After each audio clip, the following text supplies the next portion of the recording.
Well, there's been a lot of changes with the Guardians, but the goal is still the same. Bet365 player of the day is Joe Adell, who's getting to know his teammates right now. He also is getting to know the fans a little bit. Should be a fun evening for him. When you look at the changes this team has made and some of the needs that this team needed, I think they hit everything that everybody was looking for, whether it be in pitching, whether it be in the bullpen, or whether it be in the lineup. And for Joe Adell, for Nathaniel Lowe, they're excited about today, even though they weren't really surprised this day was coming. It's awesome. The environment's different when that's on your mind and guys are trying to do it. It's pretty special, and really it's go out and be who you are, focus on what you bring to the table, and everyone here is a special player. And playing these guys, I'm used to being on the other side, so playing these guys, we came into town and we knew that this was a group that was talented and ready to play, and they knew the game of baseball. So really just glad to be here, and this is special. Shocked I was traded? No, not necessarily. Just based off of some of the conversations I was having with Washington, and I knew it was a good possibility, and they were candid with me about a week and a half ago, and then it got pretty quiet yesterday, but sometimes the silence is deafening, so I kind of knew something was transpiring, but I wasn't sure where, but here we are. My wife's superhuman. She packed up our rental in this last night in Cincinnati, and then we're driving 4.5 hours today, however long it was, with our 11-month-old in the back seat, and she's crammed back there with the clothes, trying to make sure he stays asleep. There's so many factors that go into what's going to get the best version of me out on the field today, and I'm thankful to have a really strong support staff that lets me come out here and be me. And after Nathaniel Lowe told me that, I go, what that means? We're probably going to be the player of the game, and we'll be talking to you in post-game, and we hope that works out. The other thing is Jose Ramirez not in the lineup tonight, has inflammation in his hand, should be fine. Joey Cantillo is on the mound for the Guardians against the Mets. It's a big start for him. Slade Ciccone has gone to the bullpen, and he's trying to get deeper in the game. When we talk about Joey, he realizes his curveball changeup have played really well recently, but his fastball play has got to get better. So look early for the fastball to play as we get ready for the Guardians and the Mets here from Progressive Field with a couple new looks in the lineup. Mom, where's...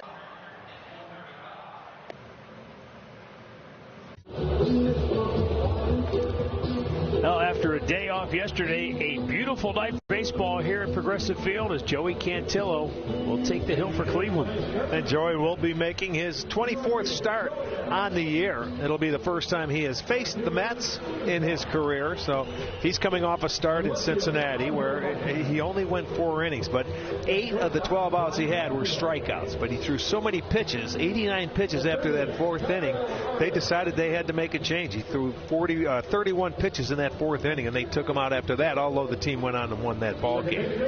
Let's take a look at the starting lineup he will face for the New York Mets under interim manager Andy Green.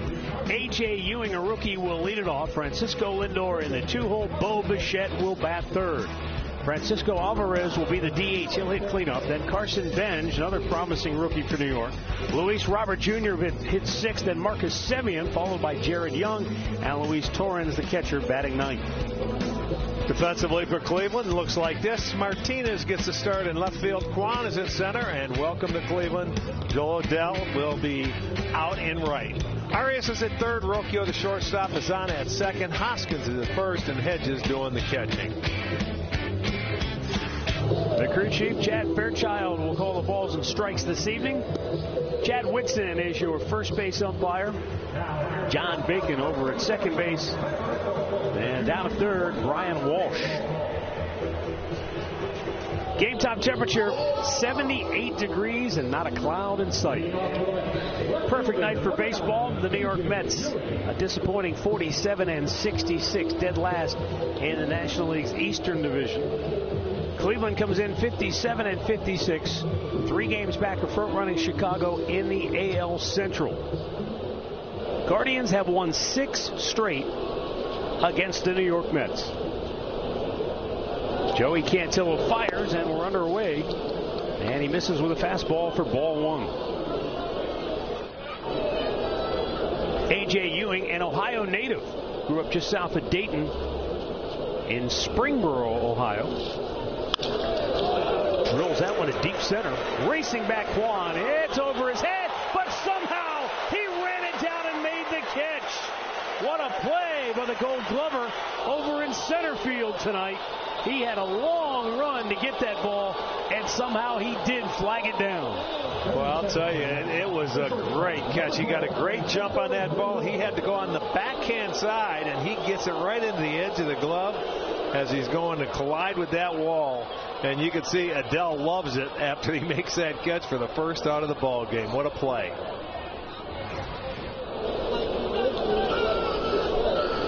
Gold Glove caliber wherever they put him. Now Francisco Lindor, he looks at a fastball up and away. Frankie has reached in 20 of his last 14 games, during which time he's batting .340. He's hit 4 homers and knocked in 13 during this most recent tear. This season interrupted by a calf strain.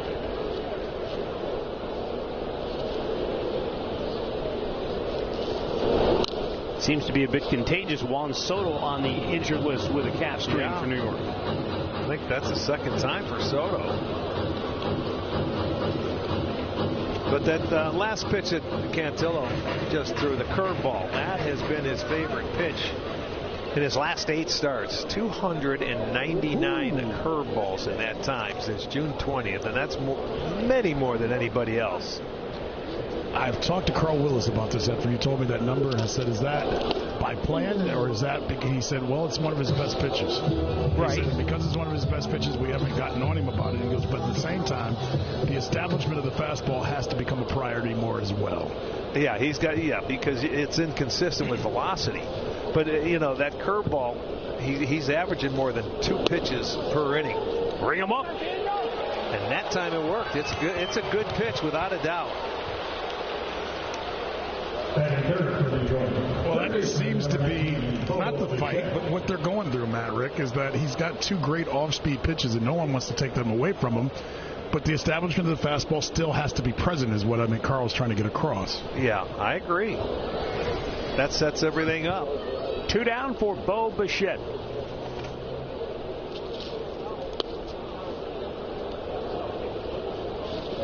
Here in the early going, he's trying to find that command of that fastball. And that's the thing. He hasn't been, the command on the fastball hasn't been there. He's got great feels for his off-speed pitches. This is a guy, though, that will wait on the baseball probably as well as any hitter in the game. Yeah. I mean, because he'll throw anything down the right field line or out to right field. He really lets the ball track deep. Well, Rick, when we saw him in Toronto early in his career, though, he would swing big first 2 strikes, and then he was spread out with two strikes on him. Yeah, and no stride and no kick. 2-0 pitch. Took it down low. 3 balls, no strikes for Bo Bichette. As Cantillo tries to find his fastball here in the early going. He wasn't going to spot one. He took a hack and fouled it right back. They're in 1.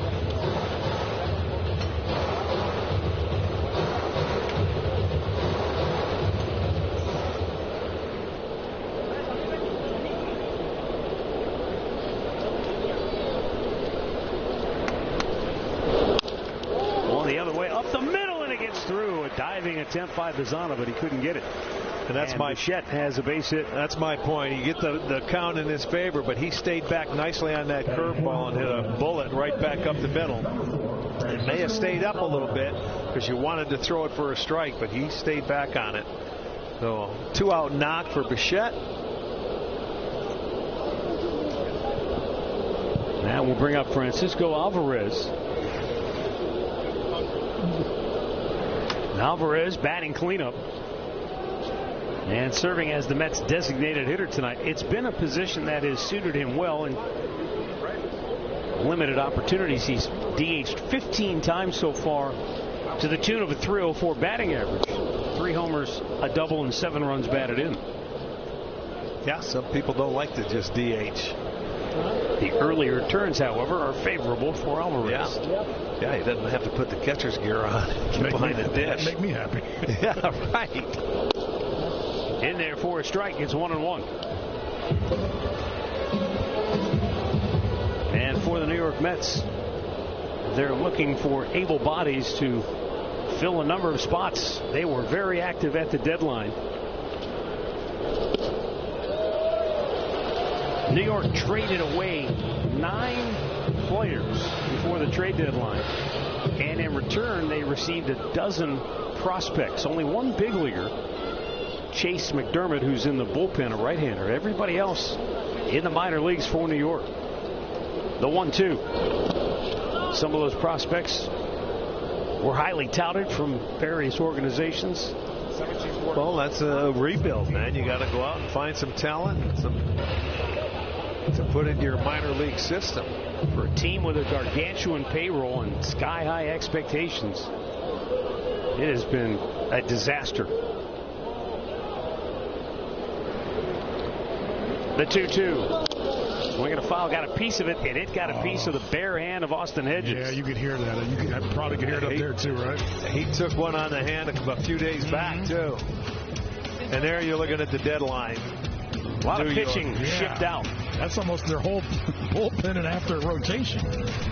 Boy, yeah, it is. You got two players on that. Ben Rohrbeck, the catcher, and Tyrone Taylor, the outfielder. Other than that, they're all pitchers. You know, Matt, they said something, though, or their general manager, I kind of heard a little bit of it earlier today. He said, they made a lot of those moves and they got those 13 total players back. He says not so much to play for the Mets, but hopefully to help surplus their roster next year, saying they may move some of those guys to get big leaguers to fit their roster for 2027. And they got a busy offseason. 2-2 swing and a miss. He struck him out with a curveball. A couple of first inning Ks for Joey Cantillo after Stephen Kwan risked life and limb to haul in the first ball put in play tonight. The Guardians are coming to bat.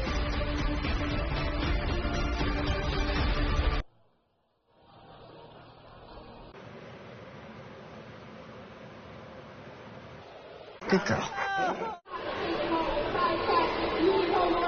Stephen Vogt's starting lineup brought to you by Progressive.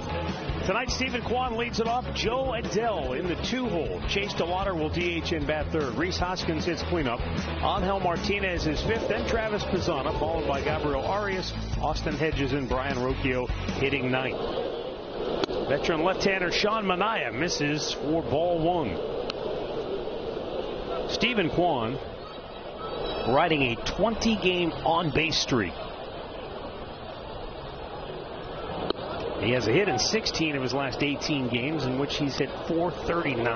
Yeah, he's been on some kind of roll.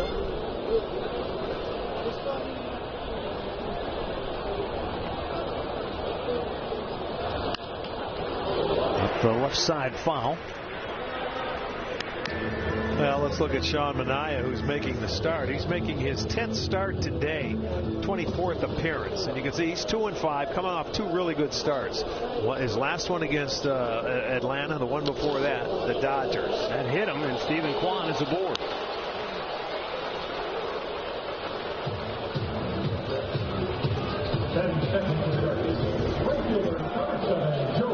Well, it doesn't hurt, I don't think. It looked like it just grazed off the jersey. Or the elbow. And now the newest Cleveland Guardian, Joe Adell.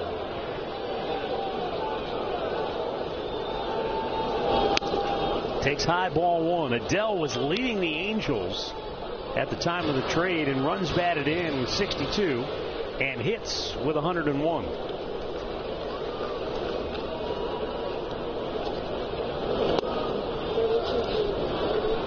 A proven track record against left-handed pitching in particular, but he's not a platoon player. Not at all. Yeah, that's a good eye, but the left-handers that try to run that fastball in on your hands, you can take that pitch. Line drive and a base hit left field in his Guardians debut. Kwan will stop at second.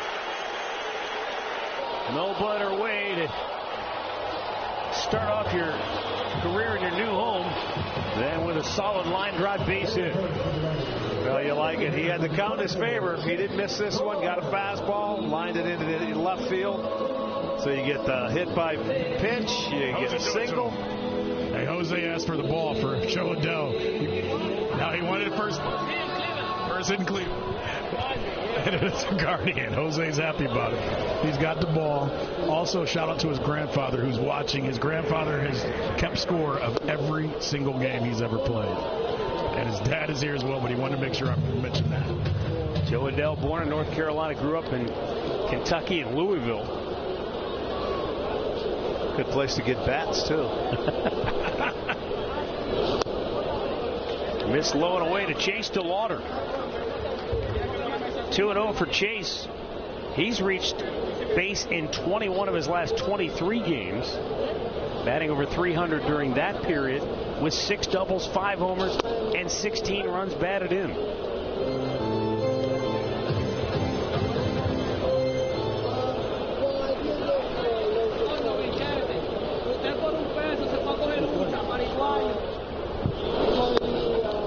That's outside. Blue Moon bright spot. Chase DeLauder, your American League Rookie of the Month. Hit almost 300 with 4 homers, 14 knocked in, scored a dozen.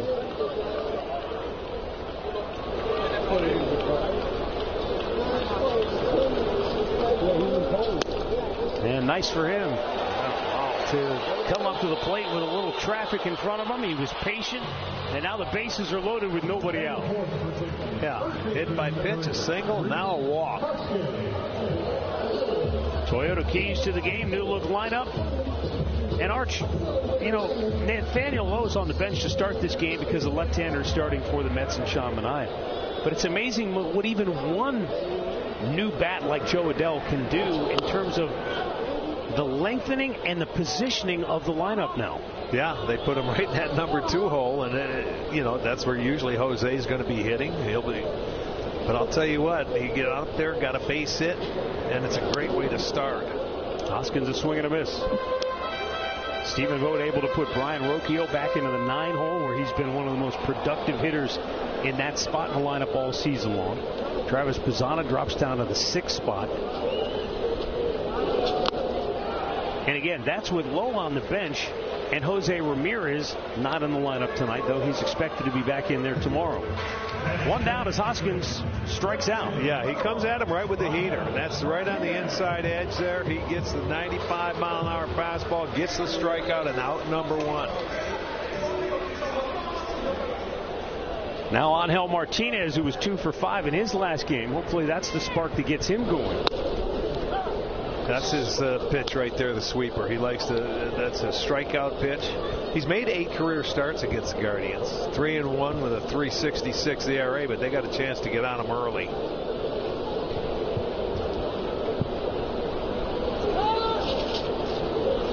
Late time call. Well, say. So no pitch. Angel slow to get rolling since coming back from the injured list.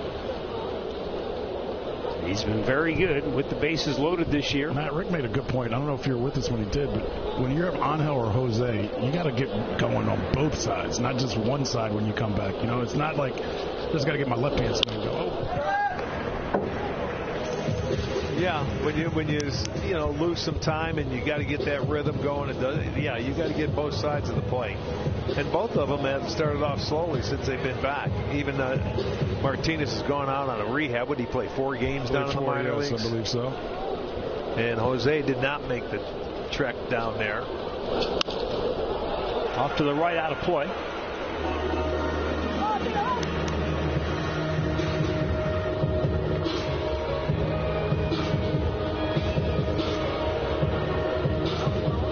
Bases loaded. 1 out here in the bottom of the 1st.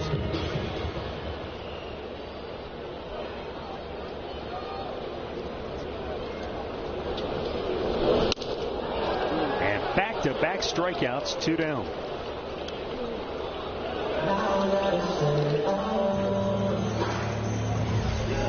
There he gets him to chase at something that's not even close. I mean, that had to be a foot off the plate. But he went after it. Now a chance to get out of it. Travis Pizzana tops one to Lindor.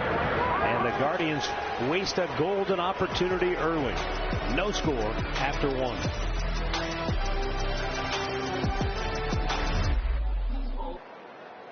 Have you eaten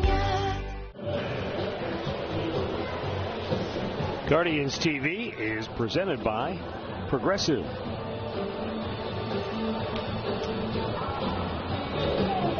Leading off for New York here in the second inning is Carson Bench. Bench was the Mets' first-round pick 2 years ago. Prior to that, he was a two-way performer at Oklahoma State. And while he was on the pitcher's mound, he topped out at 96 miles an hour. Really? And he wasn't just a guy that went up there and threw hard. He knew what he was doing. I mean, he was a true pitcher. And there were obviously, at that point in your career, people who wonder which way is the way to go professionally. For him, it was never really an issue. He didn't like pitching as much as he liked playing every I don't blame him. Yeah, right. That's an everyday player. But, Rick, what's interesting is that his pitcher's arm has translated immediately to the outfield as he strokes this one to right field.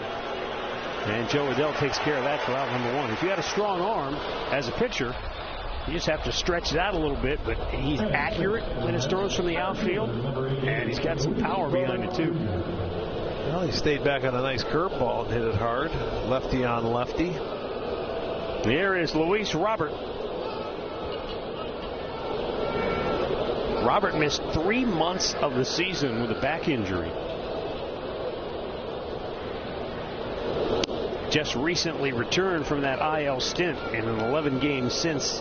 He's gone 5 for 37. Yeah, we've seen this guy play a lot in this ballpark with the Chicago White Sox. And his problem has always been injury. He's missed a lot of time every time he's put together some good years, but it's few and far between. Just missed a little low. 2 balls and a strike. According to a source, a story I read in the New York paper this morning, the Mets were actively shopping Luis Robert at the deadline, but nothing materialized, probably due to the fact that he spent 3 months on the IL. Yeah. But if you're trading for somebody, you need to get him now healthy for the run, the stretch run. When you got about 50 games left.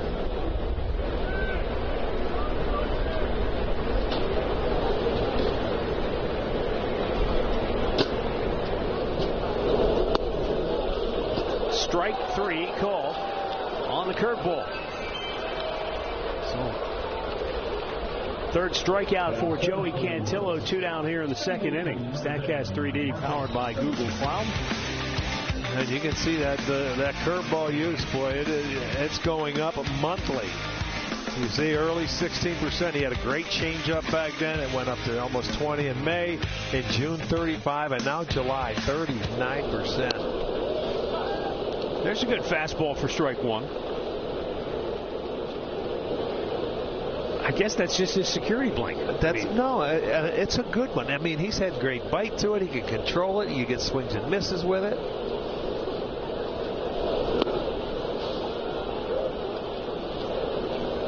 1 ball, 1 strike for Marcus Semien. But that hurt him in his last start where, he had 8 strikeouts on facing 12 hitters.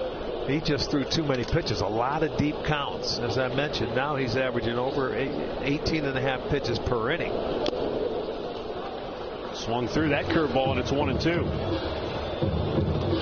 That's one where hitters think they can go get it, and the minute they try, it seems like it's either a swing or miss, or they foul it into the glove.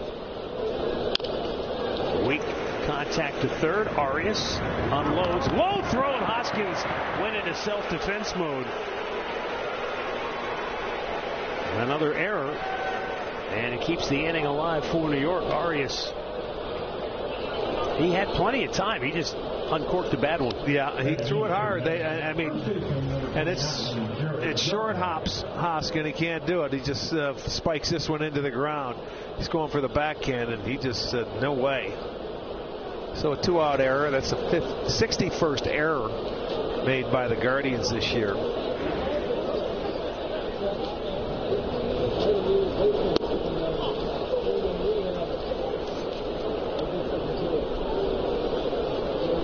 mound for Jared Young.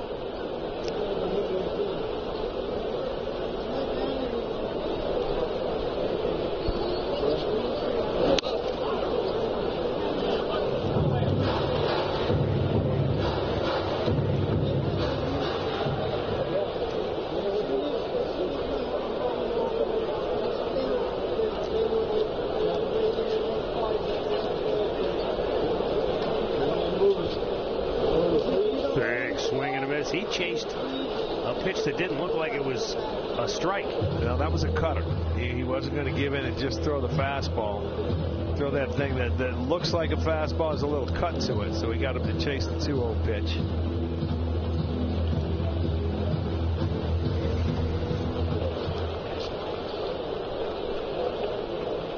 Oh.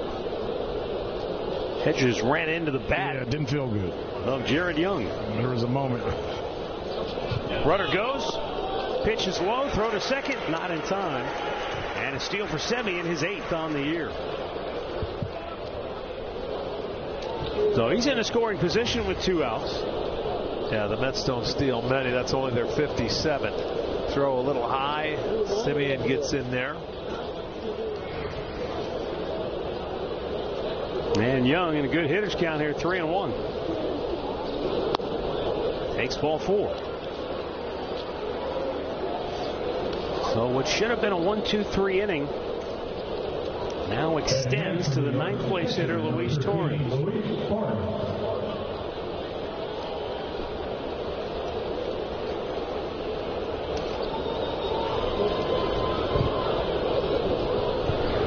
Torrens just 1 for his last 15. Takes low ball 1.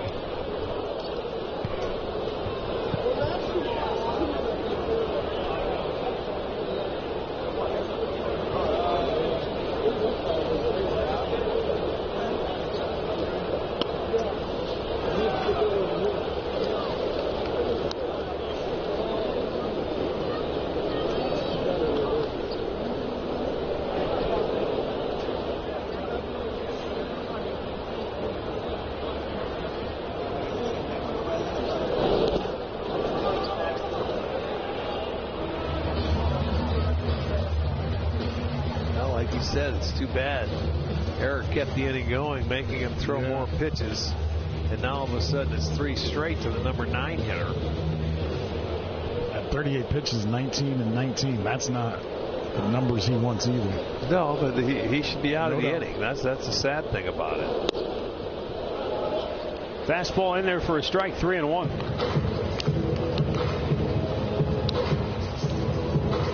That error at this point now will cost Cantillo 10 pitches.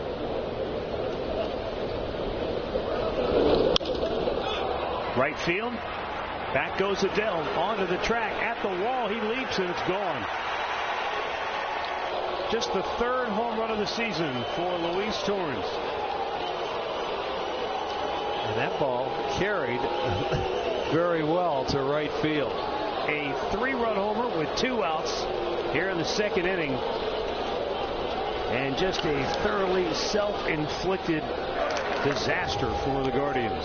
Yeah, it's too bad. He had to go in there. He wasn't going to walk him. He challenged him with a fastball away. He took it to right field. And you know what? You hit it the opposite field, you tip your cap. The kid stayed on it, gets it over the glove. Not even Adele could get up there and get that one. And right now, Joey's got to be really upset with himself.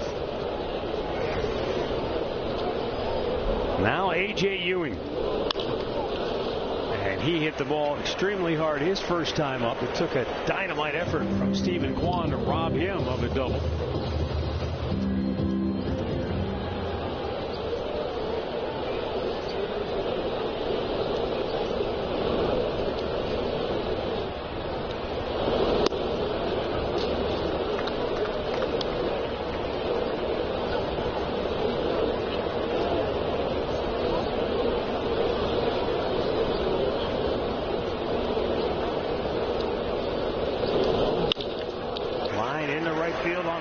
Pitch.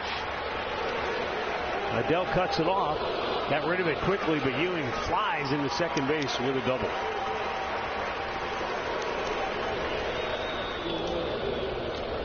That's going to bring out Carl Willis.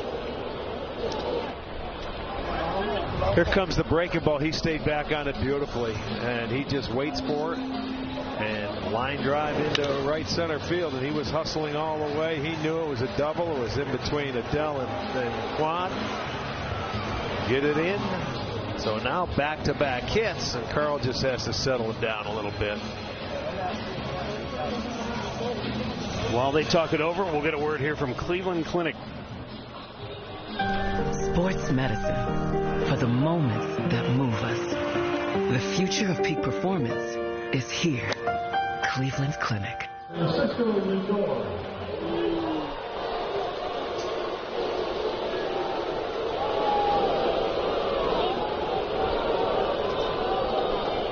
Francisco Lindor called out on strikes his first time up. And Cantillo fires a fastball strike.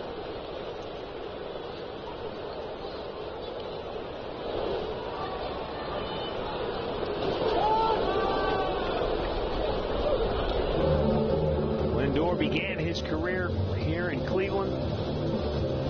Tremendous success on both sides of the ball.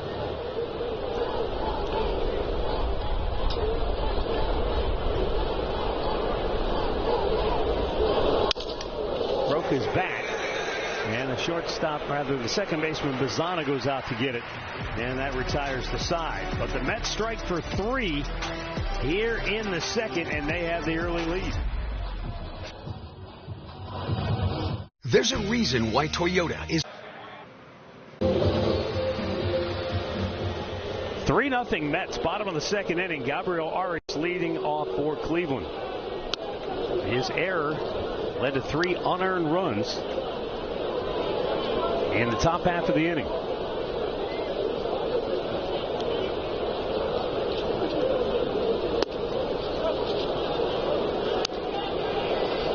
Sean Manaea quickly gets ahead of him, 0-2.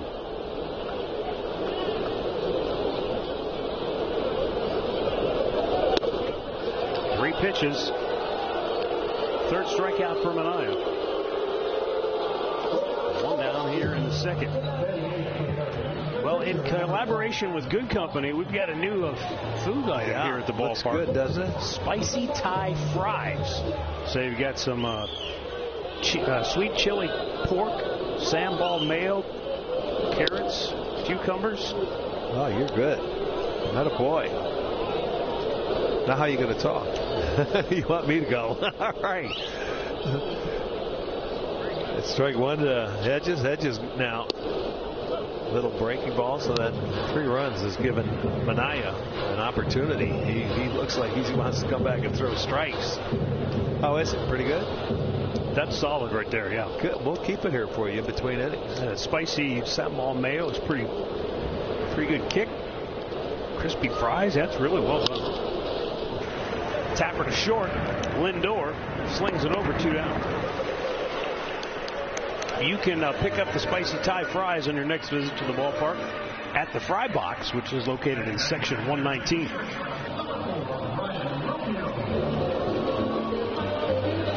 Brian Rocchio to the plate.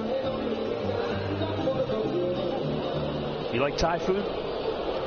Yeah. I mean, I haven't eaten a lot of it.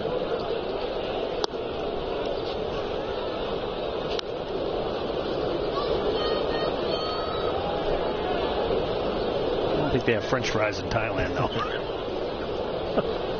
But hey, it's good fusion. It's good fusion, what they call that. What are you laughing at down there? You're mad because you can't taste it. No. This is done perfectly. You just keep doing play-by-play. Let them eat those fries. We've got in between innings. I'm talking about Manaea, that 3-run homer helping him out. I feel like bouncing back after the bases were loaded with no outs kind of got him going, too. Yeah, and that's the upsetting thing about that inning, because, you know, you get out of that first inning, He's a veteran, and you try to get good pitchers early, and you said his last 2 starts have been better. We know this guy's got the capability of shutting down an offense. And he's pitched well against us, right? But, I mean, you keep rolling, but you had bases loaded, nobody out, couldn't score, and then we should have been out of the inning. You have 2 outs, you make an error, and they scored 3. That arm angle is difficult the first time you've seen it. And I know a couple of guys on our team have seen it. When he first came up, he was nasty. Right. No, he threw a little bit harder. Yeah, he threw a lot harder. Right. He was throwing from, it seemed like, right field right at you. 81 wins in his career, 71 losses. And the last 2-seam fastball, he dropped that arm angle down even farther. Did it again. And Rocchio stays alive. Man, if you remember a couple of years ago, there was a playoff team. They set up their batting practice with the batting machine to the left of the mound almost to show like the angle that he comes from, just to try to help him get used to it.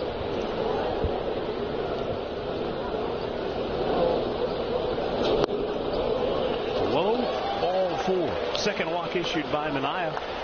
And with 2 outs, it brings up Stephen Kwan. That's good to see for Brocchio down there, back in the number 9 hole, taking the walk, 3-2. Kwan nicked by a pitch his first time up.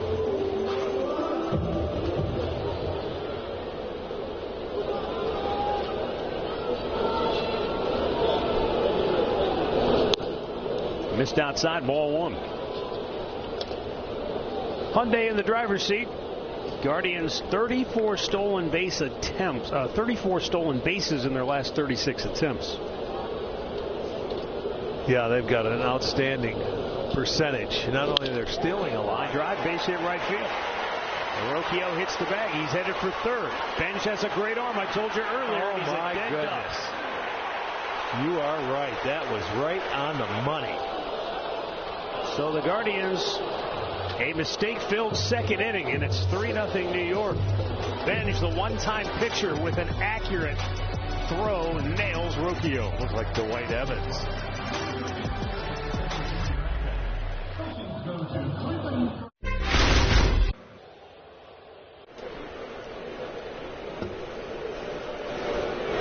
Third inning, 3-0 New York. Bo Bichette blasts one into the bleachers, and it's now 4-0 Mets.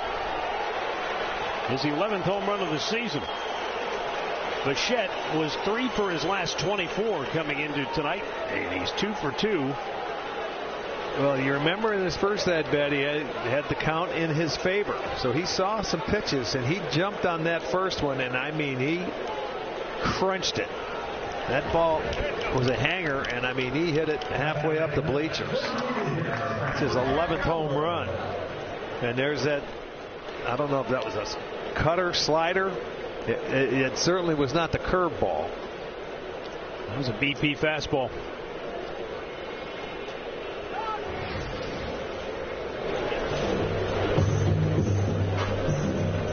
Francisco Alvarez struck out his first time up.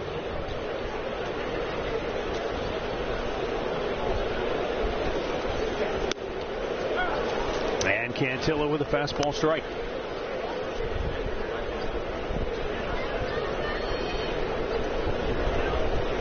Mets entered play 27th in the majors, averaging 4 runs per game. And they've already put 4 on the board. And we're just starting the third inning.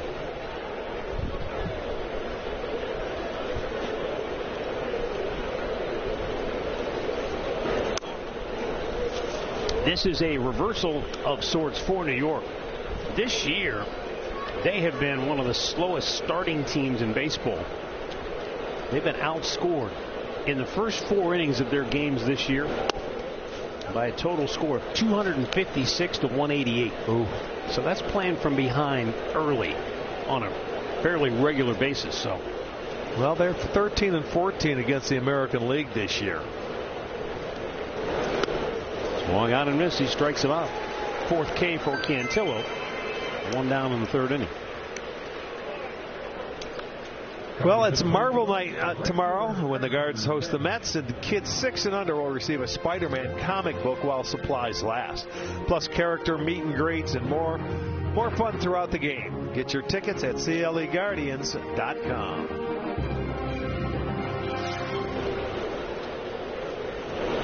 Now Carson Benz goes after the first pitch, and Bazzana throws him out. 2 down.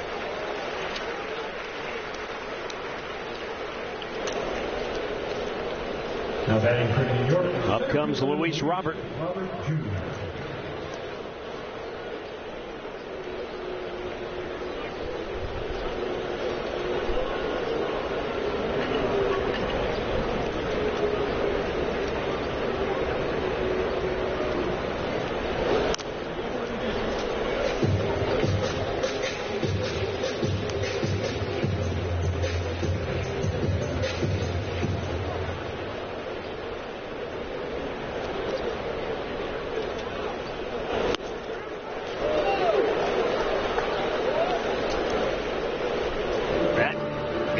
Hedges on the wrist on his catching hand.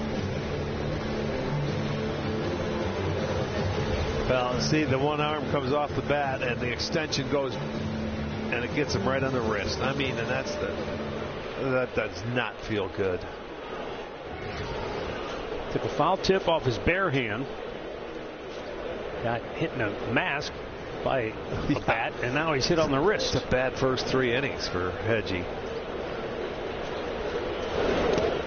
Tried to hold up, he went around.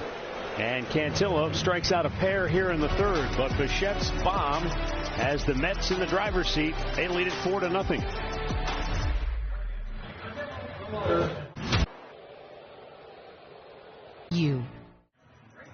Chase DeLauder smokes it to high and deep right field. Goodbye. This is another ball that was just absolutely hammered by Chase DeLauder. Look at how he keeps his hands down.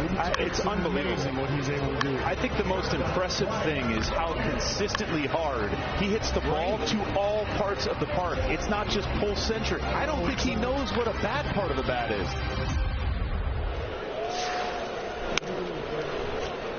Joe Adell leads off the home half of the 3rd with Chase DeLauder on deck. Adell singled to left field in his first at bat as a Guardian. Now he drives one left center field. That's well hit. Up the alley it goes, and it is off the wall. He's into second base with a double, and he's 2 for 2 in his new digs. Yeah, off to a terrific start, huh? Wasted no time. First time up, he had a 2-0 count, hit a single. Second time up, a 1-0 count, hits the double. And he gets that fastball coming in. It didn't get in enough. And you see, watch Manaea look down. He knew that ball had a chance of getting out of here, but it hits the wall. And he will get his 17th double on the year. Chase DeLauder takes high ball 1. DeLauder walked his first time up.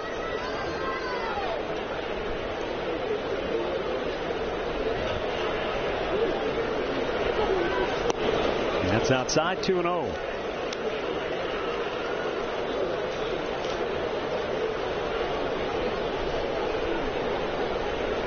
How about DeLauder? Yeah, how about that? Best hitter against left-handers. He's left-handed. You got to love it.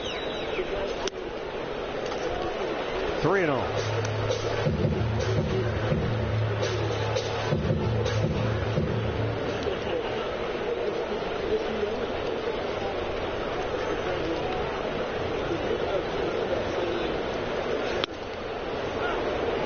He finds the strike zone, and the count 3-1.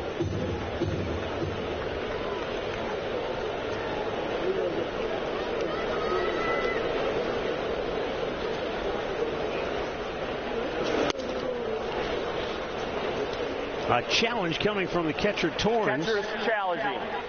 ABS powered by T-Mobile. That might have nicked the bottom of the strike zone. It did. Count is 3-2. New York has 2 remaining. And so a full count for DeLauder.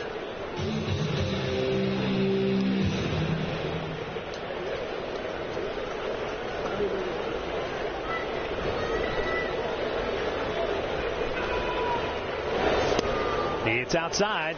Ball 4. Guardians only have 3 left-handed hitters in the lineup against Manaea. Braun and DeLauder, 2 of them, they've been on base all 4 times tonight. Well, both of them with very good eyes. DeLauder has walked twice. Now Rhys Hoskins struck out his first time up with the bases loaded.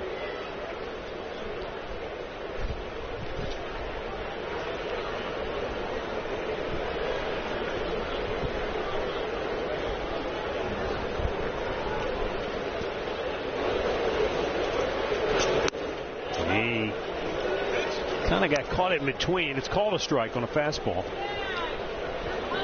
Not a great pitch, but it was perfectly placed for Manaea, up and away that top corner of the strike zone. The top rail? Yeah. One that a lot of hitters give up on. And both sides of the plate, right and left-handed. And Hoskins, like his first at bat, is down 0-2.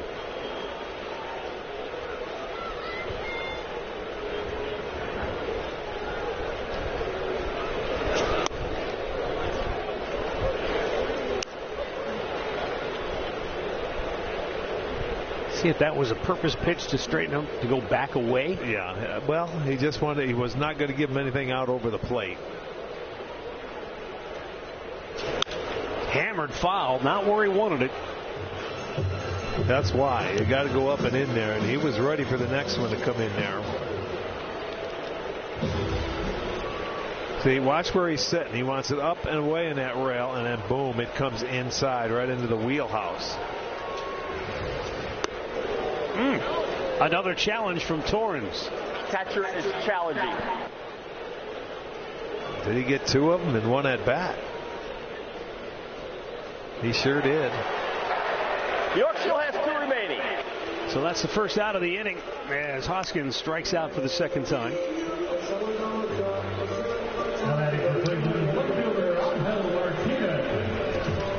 And Angel Martinez coming up.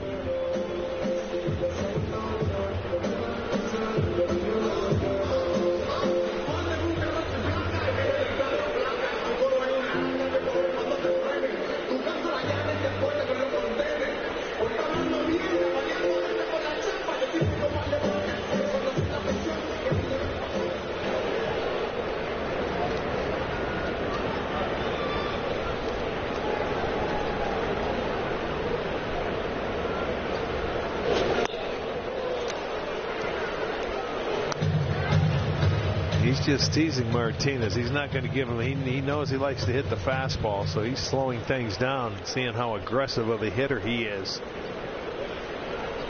And he got him to swing at a pitch that was about a foot outside last at bat. Crushes this one deep left field down the line, and it's a fair ball high off the wall. Adell scores. DeLauder slides safely into third. It's an RBI double for Angel Martinez, and the Guardians are on the board. And boy, did he need that. He didn't miss that one. He was ready for it. He jumped on it, gets his 13th double, and you can see it coming in right on the inside part of the plate. Watch it hit where it on the wall, right almost on the line. And that's his first RBI since coming back, and that comes at a great time. Yes, right it does. now. But Arch, you were saying that what's going on. The thing that hitting coaches are on him about is pitch selection. When he swings at strikes, good things happen. It's just making sure there's strikes. Yeah. Well, it takes a while, like I say, to get back. Well, and that's what they're saying. They're saying it's not so much you swing, just be patient. It'll come to you. The ball will come to you. Let them come to you. And pitchers take advantage of his over-aggressiveness at times. Bazana fouling it off to the left. Pitchers take care of everybody's over-aggressiveness at times. All the time when you're over-aggressive. You got to let them come to you. They may get you once or twice, but you got to stay with your game plan. Well, you've talked about it. You don't want to take aggression away from a young player, but they've got to learn how to harness it. Bazana, the tying run at the plate. And he strikes out. Fifth strikeout for Manaea. 2 down here in the third.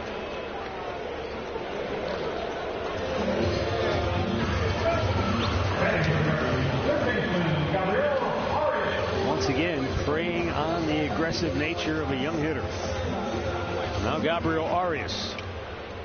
He was no match for Manaea his first time up. Well, a 2-out base hit here will bring you right back into the game.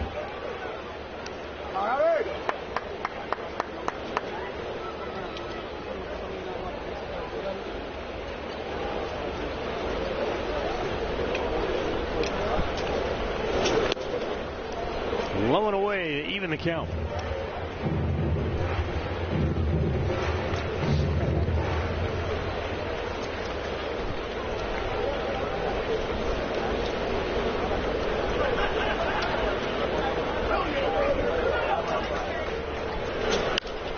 And a soft liner going out. Lindor will make the catch.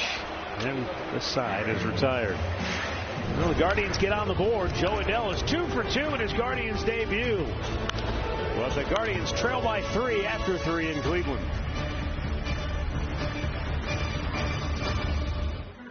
Listen!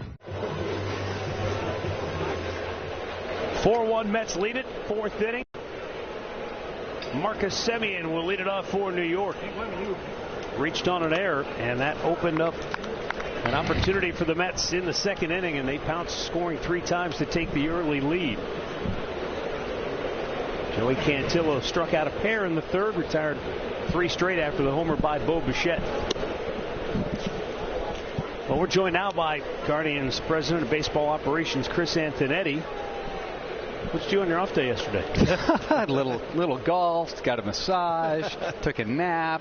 So, it was a busy day, but hopefully a productive one. How many of those deals came together quickly, and how many of those deals were groundwork that had been laid for quite some time, and then it kind of came together?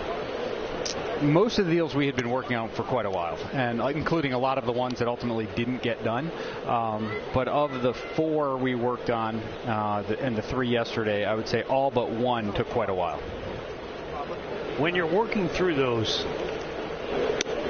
what tends to be the hang-up? What is it that, how many barriers do you have to, and hurdles do you have to clear to get to the finish line? A lot. I probably said this before, but for every 1 trade that gets done, there's probably 100 that we've tried. So there are a lot of different things within that process that can break down, and whether it's the last player, or another team changes their offer, or medical considerations, or financial considerations. Sometimes ownership doesn't approve things. So there's lots of ways for trades to fall apart. I realize it's a small fraternity, and you guys all have to work together. You can't just take the sledgehammer to somebody and think that, okay, I got over on him this time, because then he'll never work with you again, and those kind of things tend to disrupt the flow of work down the road. But I'm just curious, how many games is gamesmanship part of the trade deadline? In other words, would you be in the middle of trying to get a deal done, and somebody say, if I don't get this done in the next 10 minutes, I'm going to take it down the street to somebody else? That happens. And again, I'm not sure it's necessarily gamesmanship, but each team probably has their own negotiating style. Some are very straightforward and get out in front and say, hey, this is what we'll do, this is what we won't do, and it's just not going to change. And if you want to do the deal, that's what it's going to be. And then there are others where there's a lot more back and forth. And again, just depends upon the team, the nature of the leadership involved, or the negotiators. And our job is to try to find a way to work with everybody to get deals done that make sense. Ground ball up the middle. Rocchio cuts it off. Can't get the runner at second, but he takes care of Young for out number 1. Well, I'm sure that other teams could be going after the same guys you are. Exactly. And you don't know what's going on after that. There's a lot of that's happening. I mean, obviously, say using the starting pitching market as an example, we're involved in conversations for maybe 7 or 8 different starting pitchers, and sometimes they're the same players with us that are involved. Yeah. So we have to be careful and make sure we're always above board and transparent about what we're trying to do. And if we make a concrete offer, sometimes there might just be time constraints on it, because we can't leave something out there, because we might need to be responsive to another team to be able to get something done. Yeah. Glad it's over with.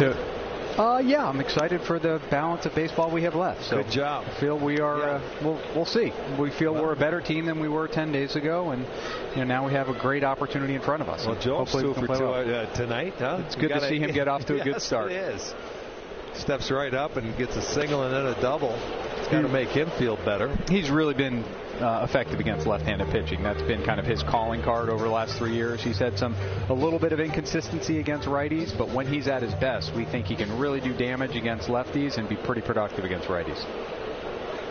So what's that do for right field situation? Because you've got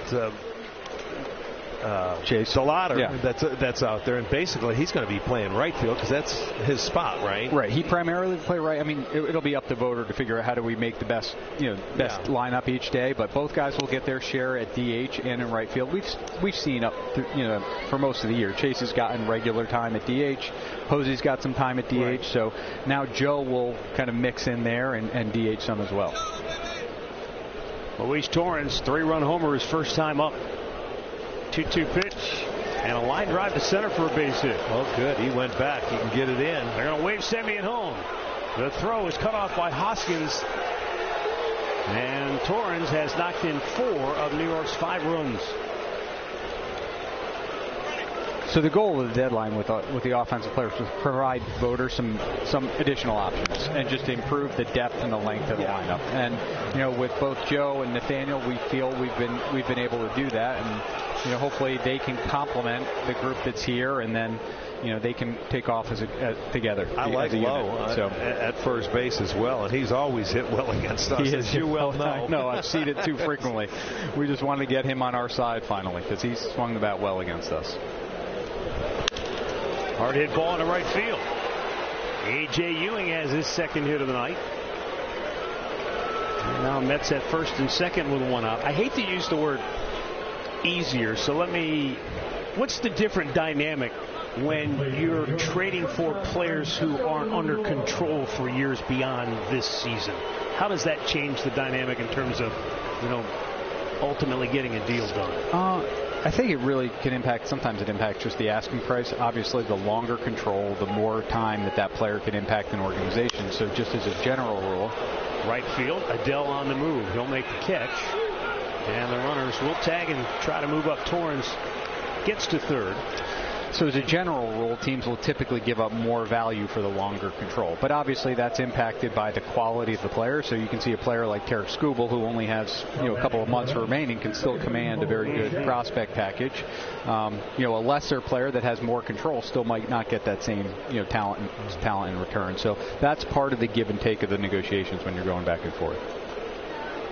All in all, if you could have drawn this up ahead of time as far as boxes that you wanted to check or thought you'd like to check, this had to be a pretty satisfying trade deadline. Another ball hit to right field. Getting aggressive at him. Hey, what? Well, we're going to let Chris ponder that answer to such a hard-hitting question. There you go. And we'll have that on the other side of the break. It's 5-1 New York.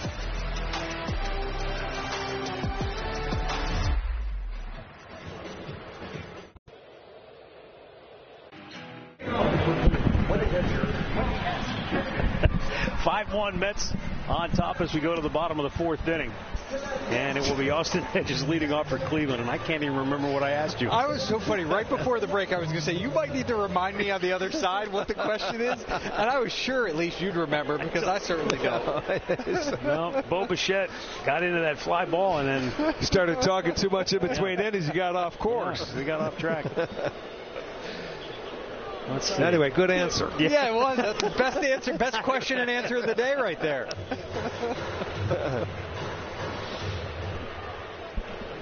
Austin Hedges grounded out his only time up in the second. Was it about the weather patterns in Cleveland? I don't remember. Don't try and think, Matt. It'll come to you. It'll come to you. Yeah, about the 6th inning. We'll call him. We'll text him. Exactly. Come back to the 6th. Oh, gosh. Oh, I actually remember. Ground ball to third. And Bichette throws him out. I'll pick you up. Okay. So I think you were asking about checking the boxes. Oh, yeah. Could this... Is that right? As far as this deadline in particular. Yeah. I mean, what you wanted or hoped to accomplish, was there anything left really off the list? Well, you're never really satisfied. I mean, even after we did the deals that we did, we were continuing to pursue other things right up until the deadline. But yeah, I mean, on balance, when we step back and think about what we were able to execute, we were able to address every area of the team, both our starting rotation, our bullpen, and then multiple places within our position player club. And again, whether or not we didn't know whether or not that would be a possibility, but we intended to try to be aggressive going into the deadline. Line to left and a base hit for Brian Rocchio.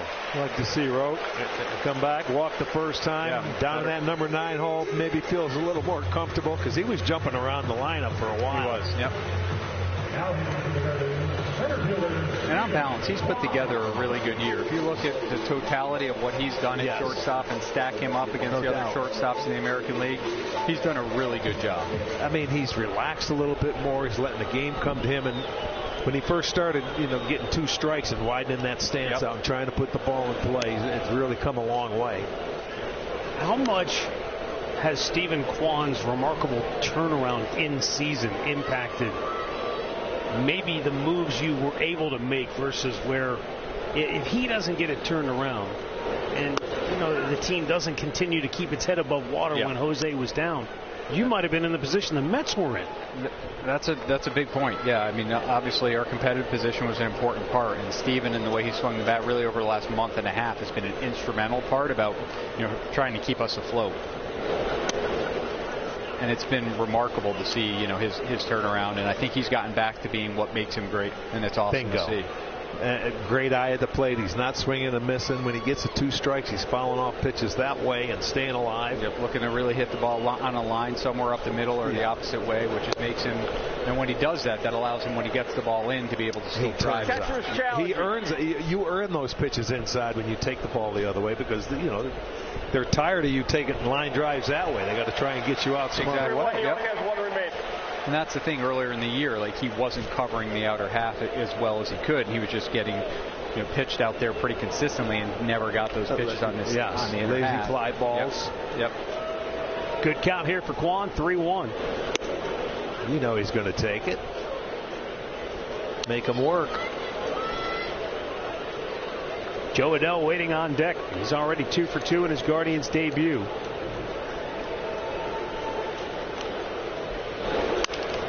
Ground ball up the middle, but it's cut off by Semien. And the Mets turn 2 and end the inning. Well, thanks for stopping by. Great to be with you guys. Glad you remembered to check the box. Exactly. All right, man. Chris Antonetti with us. Guardians down 5-1 after 4.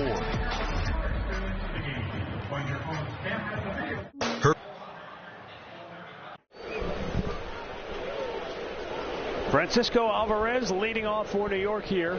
In the 5th, they lead it 5-1. Well, the Mets now getting after that first pitch. That's 8 pitches they've swung at.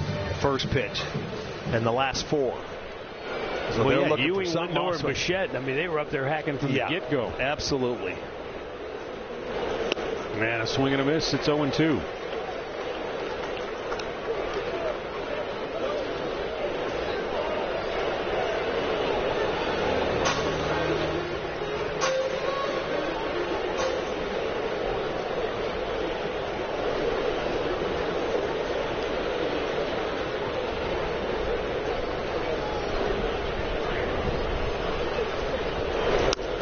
Up and away. 1 ball, 2 strikes.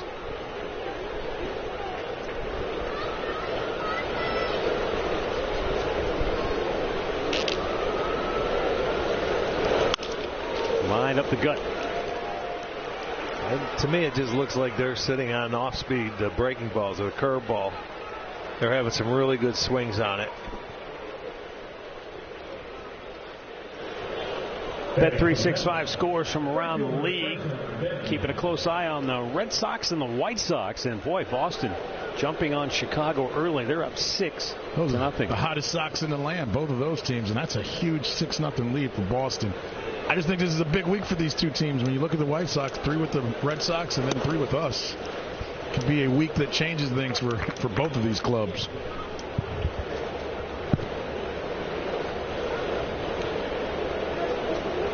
It could be, but it's like we said before the game when we were talking amongst ourselves. Last year, the Guardians stumbled late in August. Yeah. They were either at or under 500 into early September before they caught fire. That's a good point. Yeah. I know Arch has been on that. That's true. Now, you talked about Benj being a pitcher at Oklahoma State. Double play ball. 2 down. I'm going to hold the story till it's not.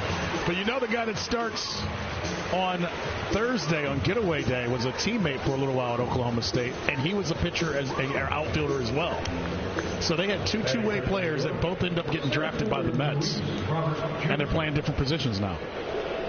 Well, how'd that throw look at your angle that he made from right field? One of the best throws I've seen from right field all year long. All year. That will be the best you've seen. I heard the name you whispered. Yeah. And that said a lot. You said Fred Lynn, right? I think that's what I heard. Dwight Evans. That's what you said.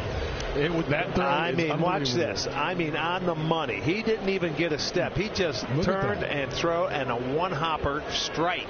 It's the best throw I've seen all year from an outfielder. I agree. You will not see one better. Line to the left. On Hill drops to a knee, and the side is retired. We're halfway through. New York 5, Cleveland 1.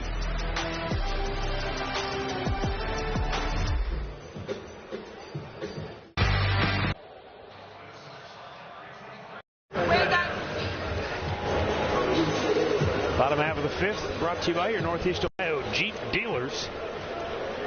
Joe Adell will lead it off for Cleveland. He's already 2 for 2 in his Guardians debut, the single and a double. And he takes a pitch that he didn't like for a strike. Well, that's the first time he's been ahead of him tonight, that's for sure.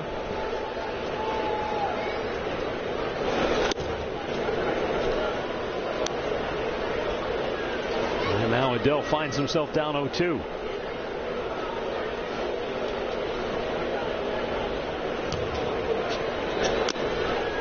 And he pumped it by him. Strikes him out. 6 Ks for Manaea. 1 down here in the 5th.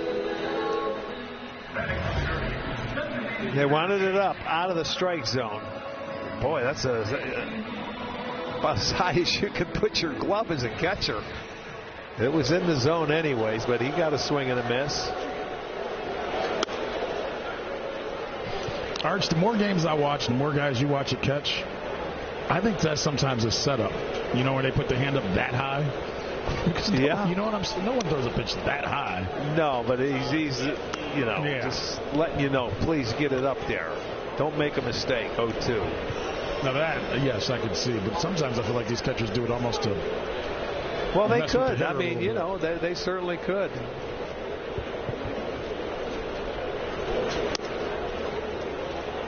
He just has a tough time throwing DeLauder strikes. DeLauder's had a good eye with him. Not an easy guy to face that slings it from the side. That's a tough pitch. Little sinker, but it drops down to the side. 3/4 less, even below that.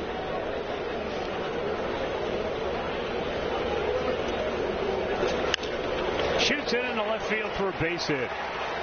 Just a good at bat. Been on every time tonight. That will bring up Rhys Hoskins. This is how you hit left-handed pitchers as a left-hander. Take what is given. That ball on the outside part of the plate, he doesn't try to do anything with it. He let it travel deep into the zone and just serve it the other way and take your base hit and move on. The average guy couldn't do that. Those long arms he has. It is still astounding to me when you watch him swing. As Hoskins pops one in the air to left. Ewing will make the catch. You look at that swing by DeLauder, how he hits that ball with his left foot sliding out from underneath him. And he's totally like most guys, this is a toe hold, right? Not him. That foot is sliding. Right. And you don't get an appreciation for it. Well, watch this. Watch how far it slides. As he swings. Yeah. And then his front foot comes back after he hits it because that helps him stay back. 360 versus lefties. Wow. He's like Luis Arise, who's like a 315 hitter against left-handers. It's like having a right-hander in your lineup. It's taken until August 4th for us to make a comparison that makes sense to me. Because we look at Arise as a guy that's not a power guy. Right. Just a great hitter who can hit everything. And you're right. He lets the ball get deep as well.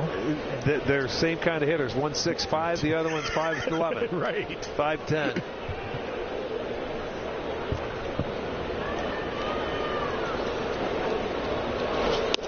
But they both get the same thing. They get the barrel to the ball. when they swing the bat. Yeah, the poor Phillies needed some offense, so they had to go get it right. They do need some offense. Look at their numbers. I'm surprised, though, that they're going to move Bryce Harper back everybody out to the around. Well, he wants to go back out to the outfield. But Rise is going to play second base, and your boy Stott is going to have to move, right? Yeah, Stott's going to third, and Bohm's going, I think, to first. Yeah. But that's what they say. But they're moving all that around.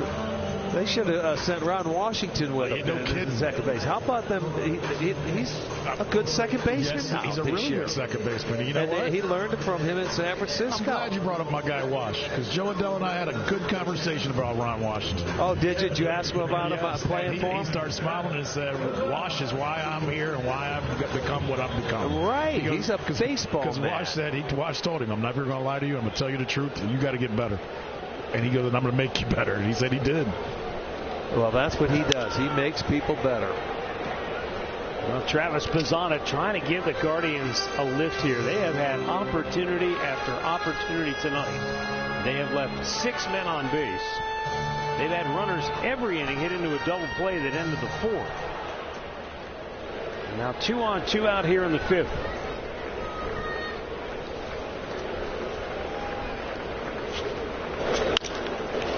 Up the middle. It's through. Scoring is DeLauder. Angel goes to third. Travis Pizzana gets Cleveland a run closer with his 35th RBI on the year. Seeing eye single right back up the middle. Well, there you go. You finally get it. He made a mistake. That breaking ball was middle of the plate. He got enough of it to roll it up. Almost a little collision there from Lindor and Simeon. The lefties, Rick, the lefties have made them pay so far today. Right.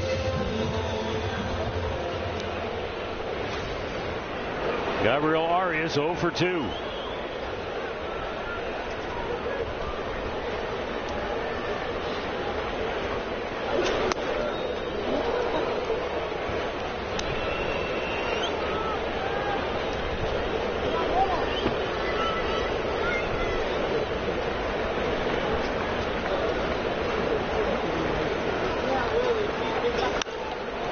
Out of play. 0-2 the count.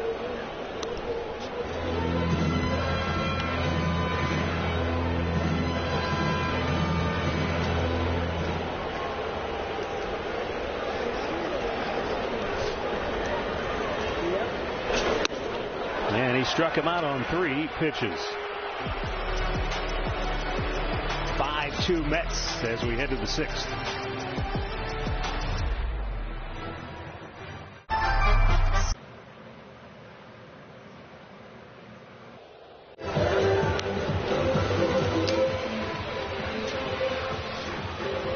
Well, this is game number 114.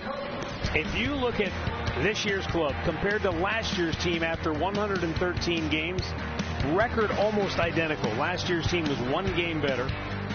But last year they were staring at a 7-game deficit at this time in the division. But look at the runs. The exact same number of runs scored last year through 113 games as this year. Yeah, it is. It's crazy when you look at it like that. They went on and played very well in the month of September, but it's the same spot. And this year, not as far to go. Cleveland Clinic call to the bullpen made for Slade Ciccone. So Ciccone, who had been in the starting rotation, a rotation that had used 5 starters with the exception of the 1 game of a doubleheader that needed a starter called up from AAA. Logan Allen made that start. But for the time being, Slade Ciccone's going to go to the bullpen because of the addition of Foster Griffin. 12-3 record with the Nats, left-handed starter. He'll go into the rotation, and Ciccone for now goes into the bullpen. And look, we have seen in Cleveland alone, let alone the rest of baseball, where starters sometimes a trip to the bullpen isn't the worst thing in the world. Kind of gives you a little different perspective. He's pitched out of the bullpen before, but it hasn't been since 2024. Yeah, when he was with Arizona. Right. But you know what? He stretched out, and it's long enough. If something happens and a pitcher does get knocked out, he could always come back in. He can always give you 2, possibly 3 innings if need be. Well, on a night like tonight, he possibly could pitch the rest of this game for you. Oh, yeah. And keep the rest of the bullpen fresh. Intact. And we talk about lengthening lineups all the time for hitting. This does that for the bullpen now, where maybe you don't use a guy like a Holderman, where you bring a Holderman in maybe early in certain games. Well, now you can keep him off the mound and have a guy like Slade Ciccone come in. So I think this helps his team more than we've even realized. Well, hopefully he can come in and do a good job out of that bullpen. And maybe, as Matt just brought up, maybe but velocity goes up a little bit when you're not pitching when you're not pitching every 5 days. Ground ball to second. Bazana has it. Throws him out, 2 away. Bet365 betting odds. There's a word from them. Did you win? Let's just say the next round of omelets is on me, fellas. Bet $10, get $200 in bonus bets.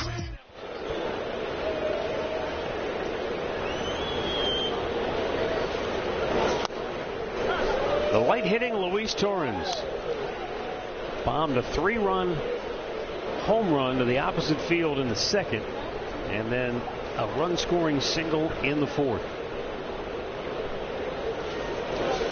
Yeah, that hurt because that's in the 3rd inning. That's when Cleveland got on the board and they came right back and added on. Take a little of that momentum away.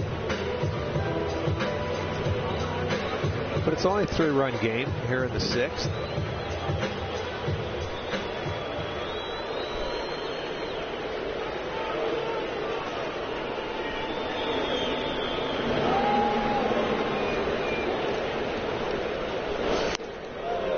You think back to what a stint in the bullpen did for the career of Carlos Carrasco.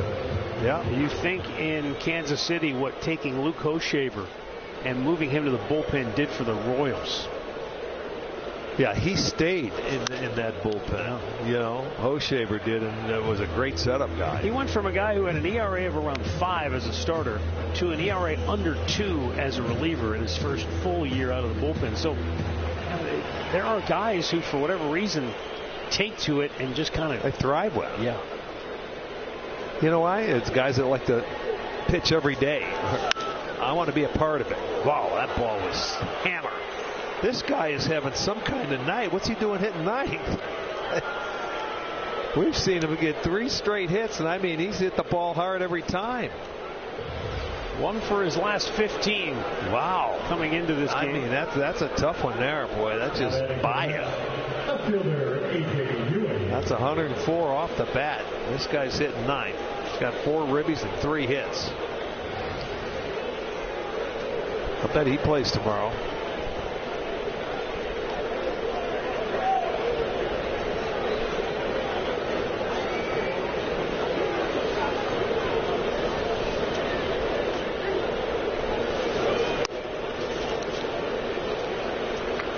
A.J. Ewing is 2 for 3.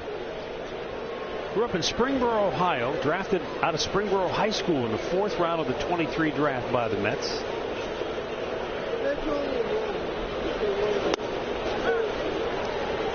And you talked about Chase DeLauder. Here's another rookie who, coming into tonight, was hitting .270 against left-handed pitching. I like the way this young man swings the bat. He's had some good swings tonight. Could be 3 for 3 as well. Juan robbed him. Routine hopper to second, and the inning is over. Bottom of the 6th coming up. Guardians down 3.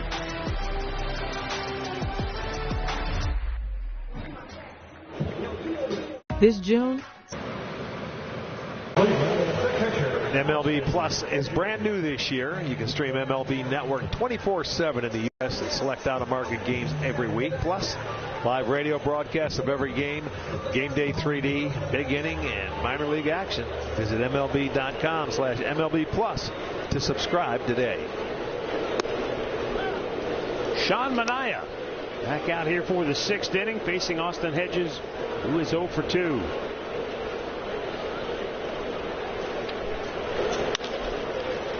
Right field. Shallow. Bench. 1 down. And a word now from Levin Furniture and Mattress. Sink into unbeatable comfort with Lazy Boy recliners, starting at just $395. For an incredible selection of Lazy Boy, shop Levin. In all likelihood, final inning of work for Sean Manaea. He's about to hit 90 pitches on the night. They've got action in the bullpen. And like I said, he's been very good. His last two starts ago was the Dodgers. He went 6 innings, 6 hits, 1 run. Last start against Atlanta, 6 innings, 5 hits, 2 runs. He's trying to do that again today. Cards got 7 hits, just 2 runs. They didn't take advantage of a big opportunity in that first inning when they had bases loaded, nobody out, and he got out of it. And that certainly, I'm sure, made him feel a heck of a lot better. 7 hits, but also factor in 4 walks and a hit batter. Yeah. So 12 base runners and just the 2 runs.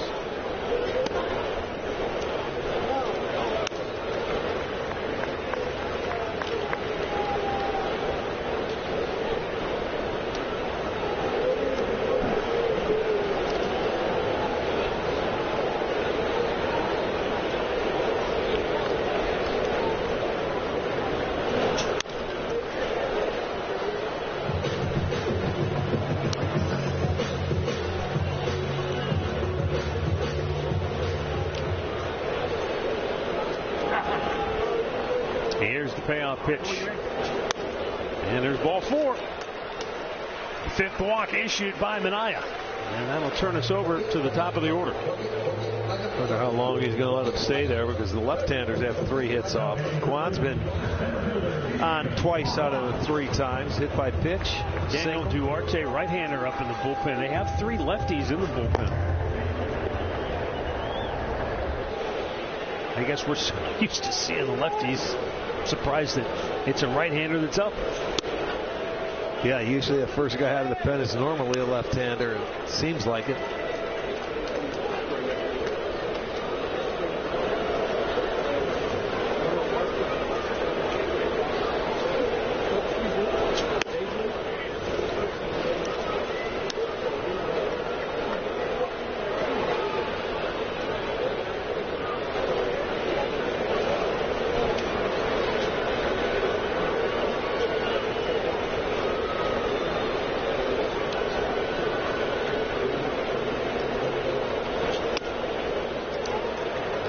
Too long. He let that clock go down to almost 1, and I think it hurt his pitch selection right there. It didn't command it.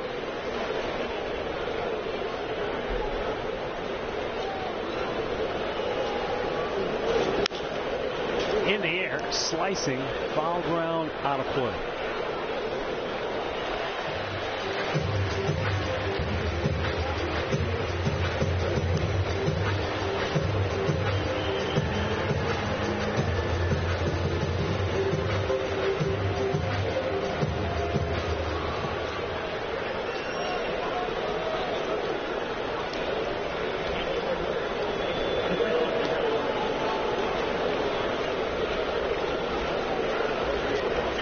Kwan's trying to get the count straight. It is 2-2.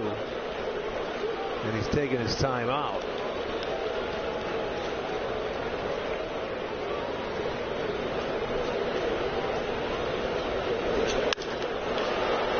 Caught. Double play. Inning over. 6 complete. 5-2 Mets.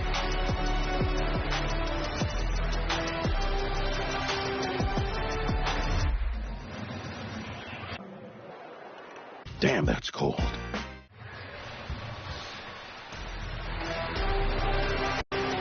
Cleveland Guardians baseball brought to you by Levin Furniture and Mattress. Lazy Boy recliner starting at $395 at Levin.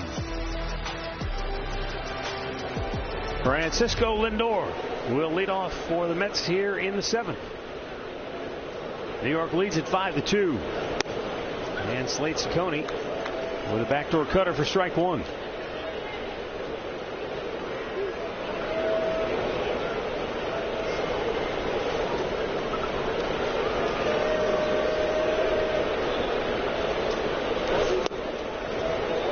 With all of the trade activity swirling around for the Mets, Lindor said, "That doesn't affect me. If it does, I'm in the wrong business. It's going to happen every year. Either we're going to add or subtract." Keeps it rather matter of fact. Business-like, because he knows he's going to be there for a while. Well, I took that, and then talking to him today, I took that more as he's just been around long enough, Arch, that he knows that's how the game goes, right? Yeah, trading deadline, you're going to see guys come, you're going to see guys leave. Absolutely. No matter if your team's going well or doing bad, that's just how this time of the year goes. That's why it's always good when you're a player when it's over. Right. You know what I mean? Because it's a distraction for some. I'm glad you said that, because I felt like, and this is an opinion, and in being around these guys daily as we are, I felt like some of our younger guys that did make the clubhouse a little... guys were kind of walking on pins and needles for the last few days. It always does. Swing and a miss. He struck him out. One down here in the 7th. Rick, if you haven't been through it before, which most of our guys have not. Right. It can make you not. You just don't know what to do. You're afraid. You could come, you could go. It's not a good feeling. They're humans. I was talking to Nathaniel Lowe about that, and he said, that was the one thing that came to him. He said when he struggled a little bit in Washington, he said, I was going through a lot of other things in life. He goes, I wasn't making excuses, but we're humans. He goes, some things at home weren't great, and I wasn't playing great. He goes, and I get it how it works, but it's tough when you got to deal with other things other than just baseball. Swing and a miss. Bichette went fishing, and that sweeper off the plate. 0-2.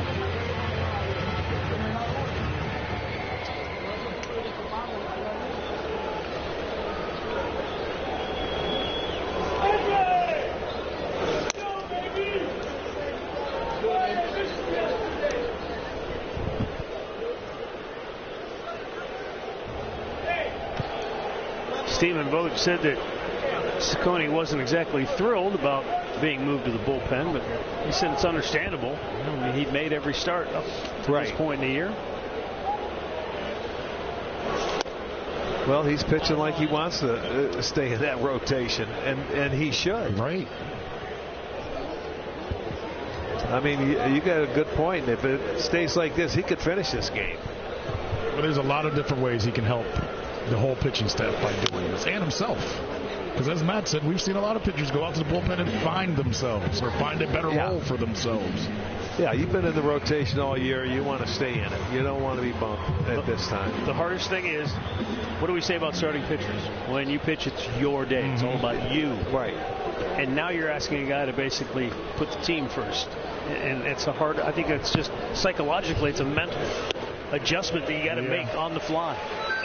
Back-to-back strikeouts, 2 down here in the 7th. But as Rick always says, and Slade kind of said it to me, I'd rather be here than be anywhere else. Oh, absolutely. I mean, that's the place you got to be, and you should be upset. You know what? I think that'll make a manager feel a heck of a lot better saying, oh, you're upset instead of just taking the demotion, which it is because you're going to the bullpen. And, they're going to continue to work with you. Nothing's wrong. You're still not part of this team. You know what? Just pitch better, and maybe he'll be in the rotation soon, and maybe Cantillo could be in the bullpen. Rick, it could be the same thing. I said this to Matt last night. The last 2 starts he made, I picked up on Stephen Vogt saying stuff just wasn't the same second, third time through. Right. And in our job, you got to listen to that. And I'm sure Slade was told, hey, something's going to tick down after you throw 60, 70 pitches. They were working on that. Now that they got him in the pen, he doesn't have to worry about that. Go throw as hard as you can, as good as you can, for as long as you can.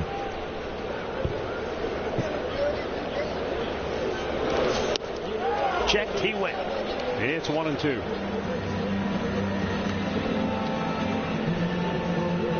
Well, Ciccone's been 0-2 on 4 of the 6 hitters he's faced.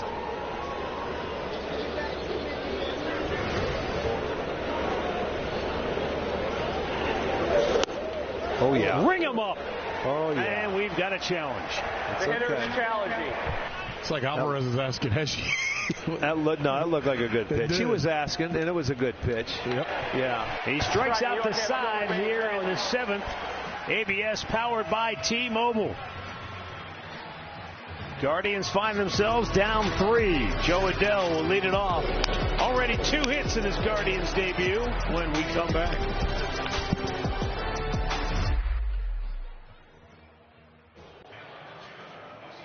To field. 5-2 Mets lead at bottom of the 7th inning. Our Chevy drive of the game, the debut of Joe Adell. First inning, jumped on a fastball, ripped it into left field for a single. Next time up in the 3rd, he drove one off the left field wall for a double. Came around to score his first run as a Guardian. He will lead off for the 3rd time tonight. The bottom half of the 7th inning, and our Sarah Auto Park pitching change is for Daniel Duarte. Duarte coming on in exchange in relief of Sean Manaea. Duarte's only pitched in 8 games with the Mets to a 1.42 ERA.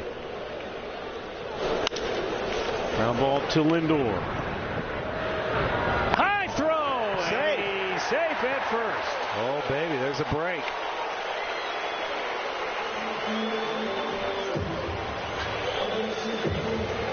There's a break. Routine ground ball. The throw is a little high. It brings Young off the bag, and by the time he comes down on it, Adell beats it out. Watch this. He had to get up and get it, and that was close, but he is called safe. So that'll be an error. That's his 8th error in 56 games. Now, the most he's ever committed in a season was 14. That was back in his 4th year in the big leagues with Cleveland. But based on fielding percentage alone, Lindor is on pace for the worst defensive year of his career. He's a career .980 fielder, but this year he's at .962 coming into tonight. Yeah. He says he's got to be more aggressive. That wasn't a case of not being aggressive. That was just a bad throw. And bad throw, yeah. And he had, same calf issues earlier in the year when he was on the IL.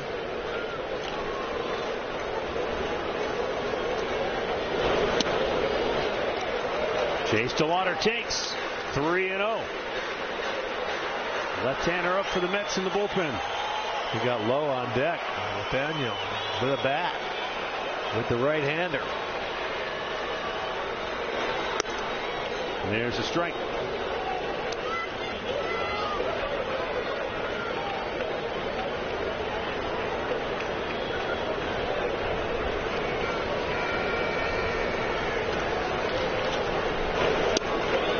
Ball 4. And Nathaniel Lowe's first at bat with Cleveland will come in a key spot here in the 7th inning. He will pinch hit for Rhys Hoskins with 2 on and nobody out. He will represent the tying run at the plate.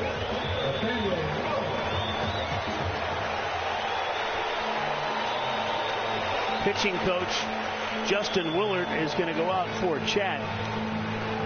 And for Nathaniel Lowe, who has always swung the bat well here in Cleveland, he said before the game, it's not something that's easy to explain.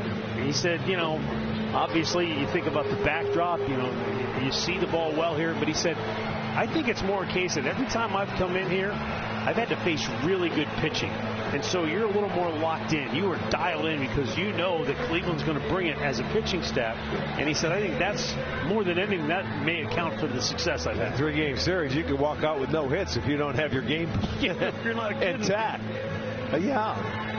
It's like back in the days when Baltimore had all those good pitchers. You could walk out of there without a base hit, or maybe 1 in 12 at 13 at bats. Lowe has power, but you think of him more as just a good line drive hitter, line to line. He's going to hit the ball where it's pitched, and that's all you're looking for right now. Get a base hit, keep this thing going. An error and a walk. Way out in front of it.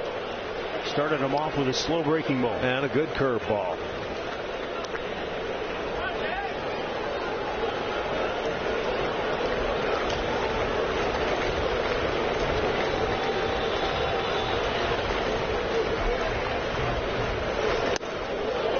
He went. He's back with a little harder one. The Guardians have hit into 2 double plays today. When called upon to come off the bench for Tito this year in Cincinnati, he was 1 for 12 as a pinch hitter.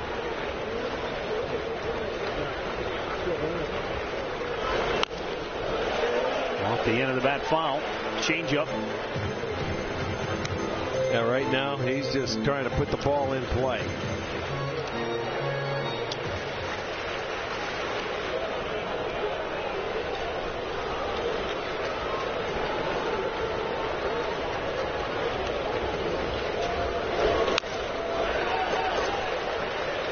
Lowe wearing number 46. He said it's just kind of ironic. He said, that's the number my dad wore when he played football at the Naval Academy. 46. What position was that at that time? I didn't ask him, but he said, I'm not a single-digit guy, so single-digit was out. That was off the table. I'm thinking a fullback or a tight end to be 46. Yeah, I would think so, right? Yeah. That's what I'm thinking. It could have been. If he's built like his son.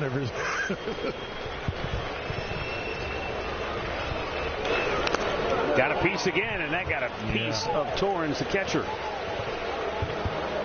Foul ball hit him on the back foot, or on the right foot. Well, staying alive, fouling off some tough pitches to hang in there. Just barely got it. Yeah, got him on the ricochet. You notice Torres, as he was going through the pain, he stepped in front of the plate, going through, and he called the pitch as he was kind of wincing at the same time. Well, after falling behind 0-2, Lowe has been able to foul off a number of pitches, keep himself alive in this at bat. Duarte deals. Broken bat, soft liner, caught. 1 down.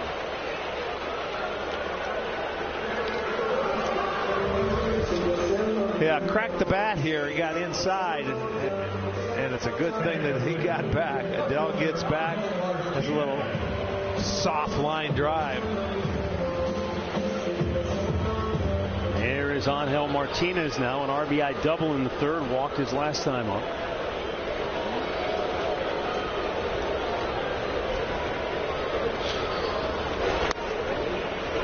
Just outside.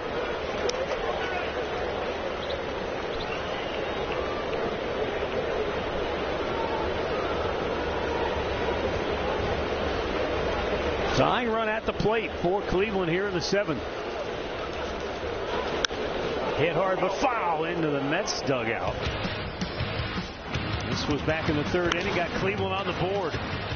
Boy, hit this ball and it looked like it hit the line. He hit that so hard. Yeah, I mean, that hit the line on the wall. Drove in that run, the first one back in the 3rd.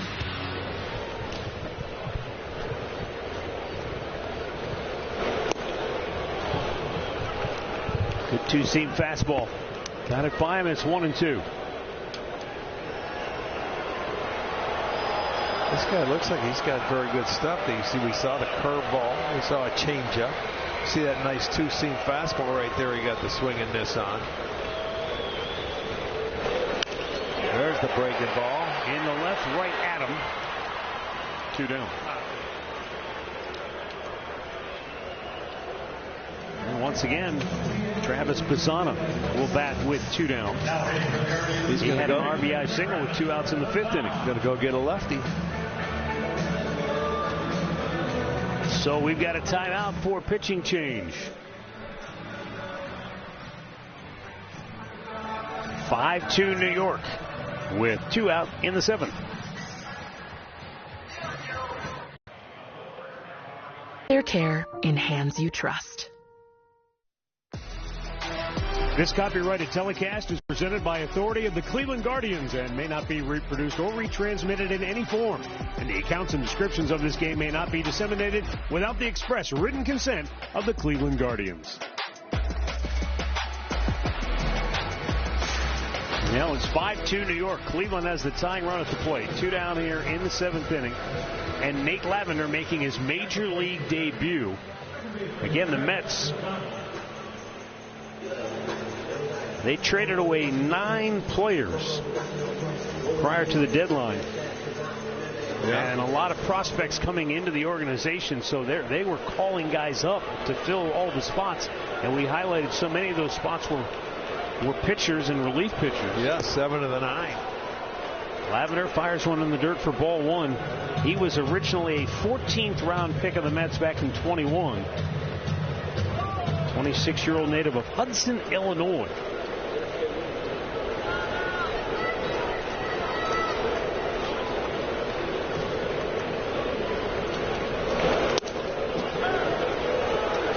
fastball in there, 1-1.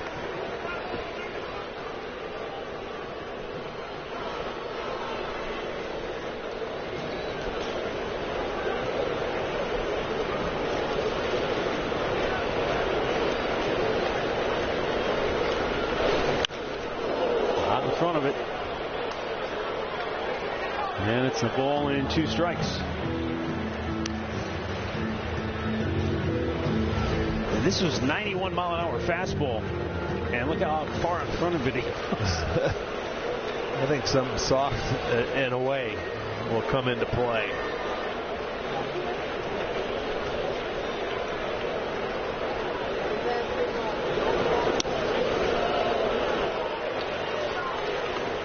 Two balls and 2 strikes. They got underneath that slider. That's not where they wanted it, that's for sure.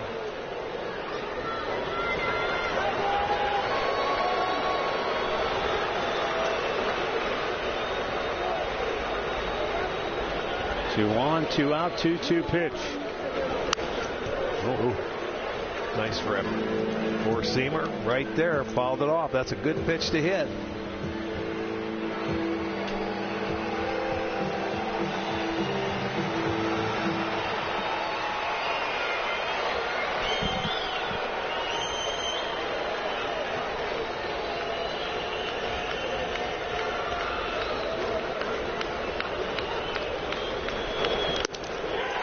Struck him out.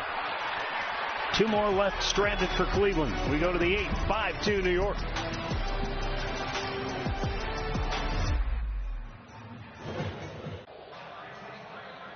Robot voice.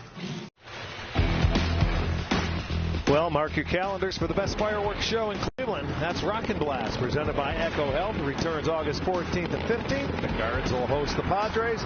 Get your tickets, CLEGuardians.com. Carson Benj leads off for New York here in the 8th inning. Nathaniel Lowe takes over at first base after he pinch hit for Rhys Hoskins.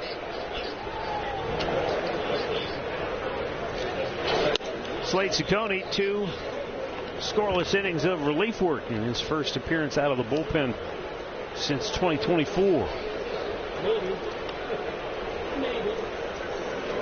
He has been exclusively a starter since coming to Cleveland. But when he was with Arizona, he was back and forth.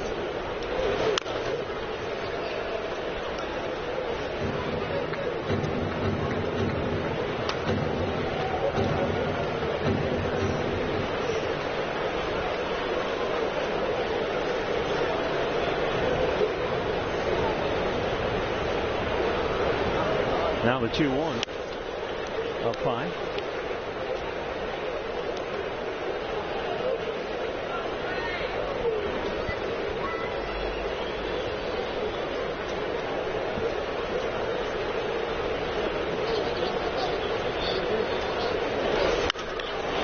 Center field. Kwan going back. Still going back. He's going to look up, and it's gone. Wow. Carson Benj with his 12th home run of the season. And that makes it 6-2 New York, their 3rd home run of the night. Yeah, that thing had some carry to it. The crack of the bat, you knew he hit it well. As Kwan was going back, that stayed way up there. 10 rows up in center field. That's a bomb.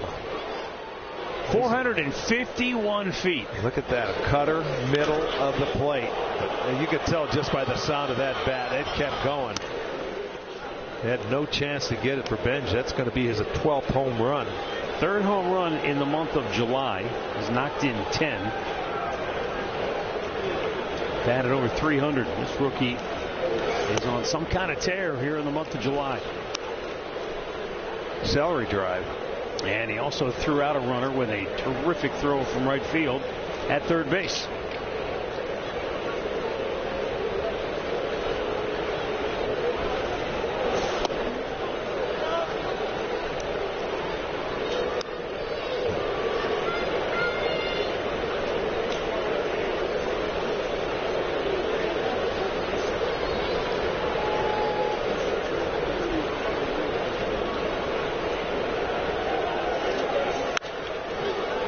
Left field.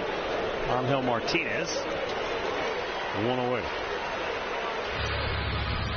KeyBank Key play the game, second inning. Should have been the third out right here. 2 out, nobody out. And the inning's over. He threw it in the dirt. He knew it. And then Cantillo couldn't get out of the inning. He walked the next batter, and then Luis Torrens hit an opposite field 3-run homer. Yeah, that hurt. Added 15 more pitches to this count at that point, but that was a big change. That was after the bottom of the first inning. They had bases loaded and nobody out and couldn't score. Yeah, Cleveland, the story of the night for Cleveland has missed opportunities offensively. They have left 10 men on base.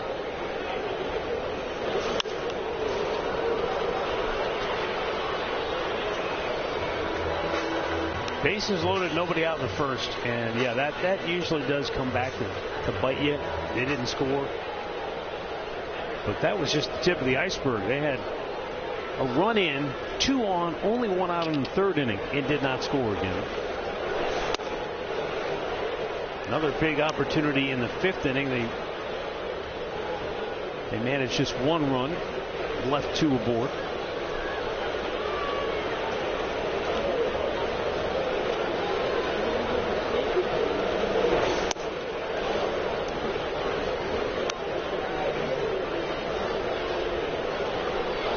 Two balls, 2 strikes for Marcus Semien.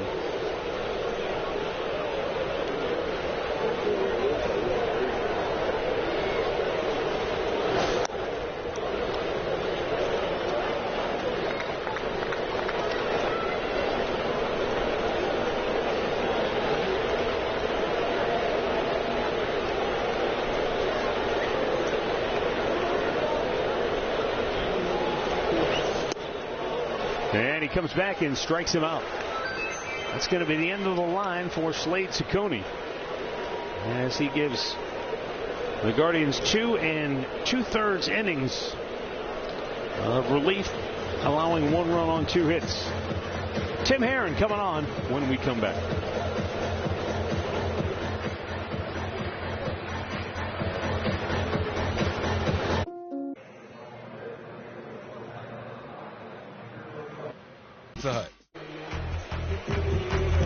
Well, the Guardians will continue to host the Mets tomorrow night, and 15,000 fans will receive a 125th anniversary tumbler.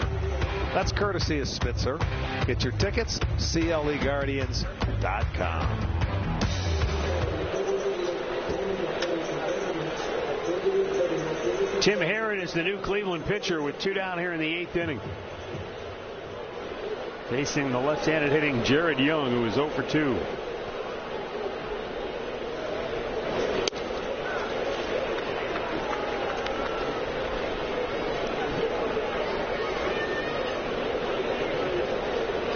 Young walked and scored back in the 2nd. He has an on-base percentage of over 400 in his last 21 games. Fazana throws him out to end the inning. Guardians down 4 as we head to the bottom of the 8th.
Well, the Guards host the Padres on Saturday, August 15th, and 15,000 fans will receive a City Connect sling bag. Thanks to the Cleveland Museum of Natural History. Tickets are on sale now. Get them. CLEGuardians.com. Gabriel Arias leading off for Cleveland here in the bottom of the 8th inning. He is 0 for 3. Left-hander Nate Lavender got the last out of the 7th. Stays on for the Mets.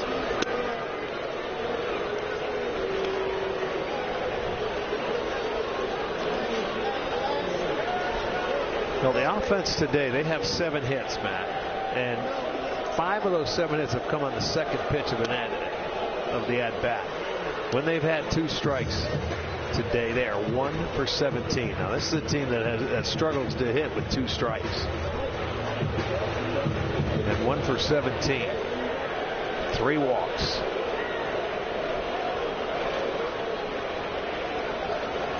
Oh, hesitation there. And Arias sends one to right field. Routine fly ball for Bench. 1-0. And we'll get a word here from Keel.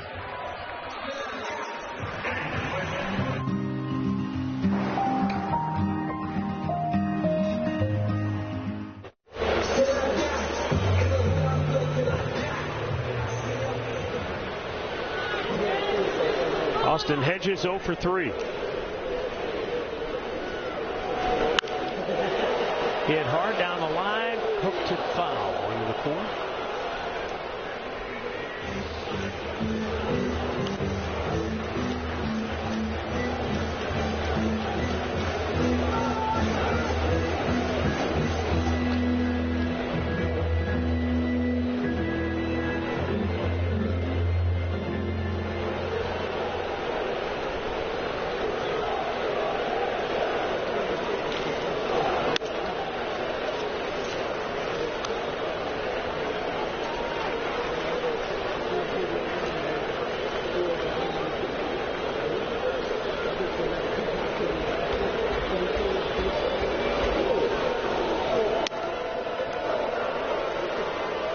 Nate Lavender, in his major league debut, called on in a tough spot. Came into a situation with 2 men on, 2 out, tying run at the plate, and he struck out Travis Pisano to end the inning.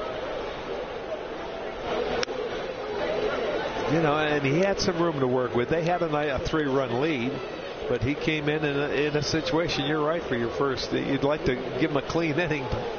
Yeah, you never know. Nerves, you know. He throw one on the backstop. A lot of things could have happened.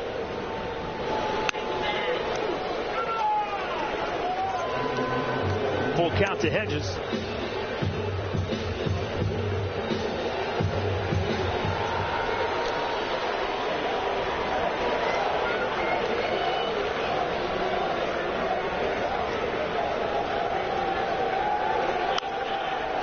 Back out of play.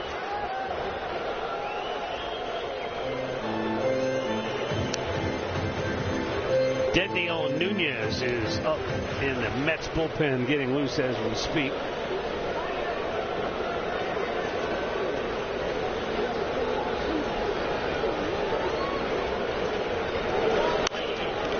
Out of play.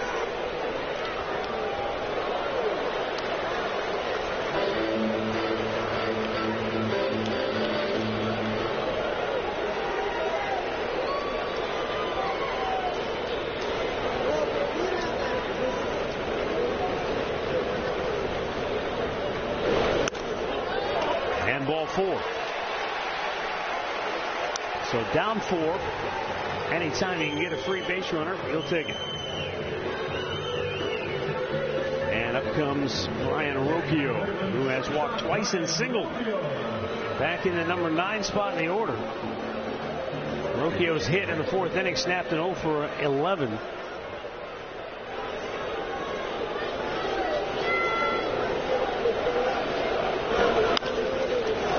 Bounce to the 3rd. There's 1 and 2. 3rd double play of the night. 9th inning coming up. 6-2 Mets.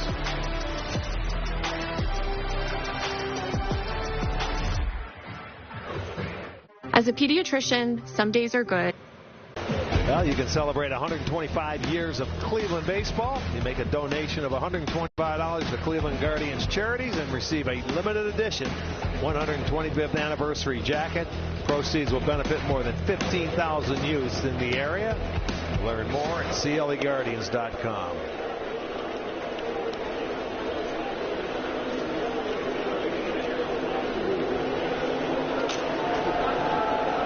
I think a bug flew in his ear. I think that's a pretty good call. He didn't want that in there. Somebody planted a centipede in there. We got to do something to cool him off. Look at this. Oh.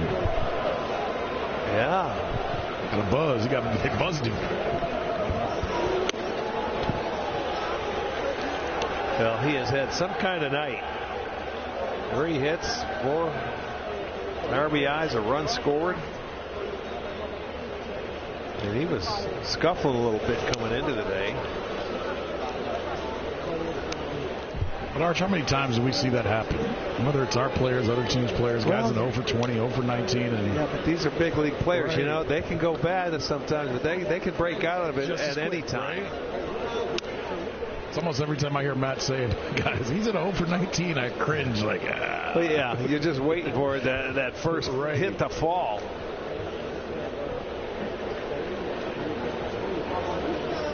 And, you know, we don't play these guys once a year. He's been on base all 4 times tonight. That's Luis Torrens. If he's not on your fantasy league team yet, you can probably get him cheap. Put him on by tomorrow. Progressive defensive play of the game. A.J. Ewing thought he had a double, maybe a triple, but Stephen Kwan said, nah, not on my watch. I'll tell you, first hitter of the game. Is that unbelievable? Is that a harder catch because you got to catch it with his right hand? You know, you just throw it out there. Right. Sometimes you may not even know it goes in because you're extended out there. But I just mean if he was right-handed and he could have. Well, I know that'd be like me running the other way going up. Sometimes you just don't know. You just got to throw it up there and hope it goes in. He's trying him again. He may do a Willie Mays catch on this one. He got time. Tagging up, trying to go to second. Torrens is going to be out at second base. How about Stephen Kwan making a perfect throw on the bag? That is beautiful. I mean, and that's what you have to do. You stay behind it, and that's what you do. You go in there, and you don't think the catcher's going to tag up.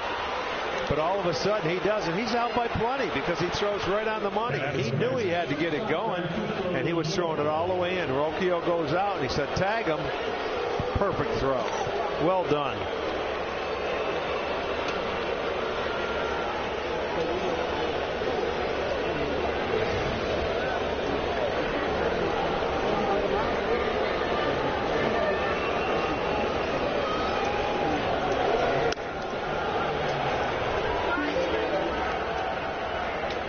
If he hasn't all but locked up the Gold Glove by now, I don't know what more he can do. I think we should just give him one at the beginning of the season. He's just being himself. But you know, look at the name. Abreu in Boston plays in right field, and that's a huge area to play, and he's got a cannon for an arm. Yes. I don't think anyone thinks of Stephen Kwan as a guy with a cannon, but his accuracy and how quickly he gets rid of it is amazing. Yeah, there's different ways to go about it, and he does. He's quicker. He gets rid of it quicker. Last chance for the Guardians coming up. They trail by 4. That man will lead it off when we come back.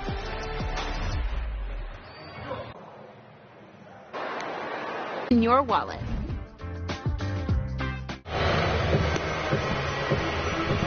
Kodai Senga, whose last appearance was as a starter, and he lasted just 4 innings, giving up 3 runs. And that was his first start since June 23rd. And that was 5 days ago. Now he is on for the last 3 outs for New York. Not a save situation. But Kodai Senga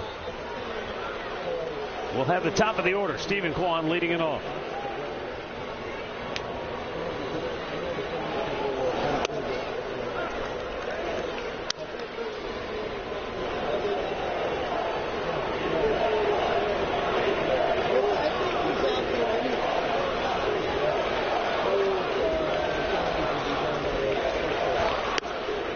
Senga will run that fastball up there, as you saw, 97 miles an hour.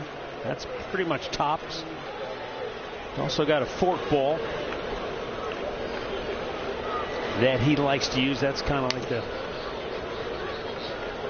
his version of the splitter. Splitter, that's what I was going to say. I'm sure it just depends on how far he splits his fingers on that ball.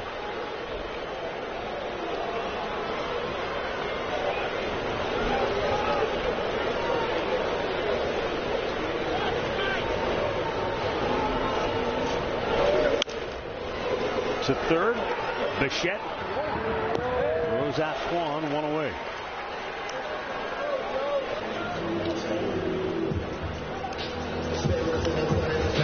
Same two teams back here tomorrow night.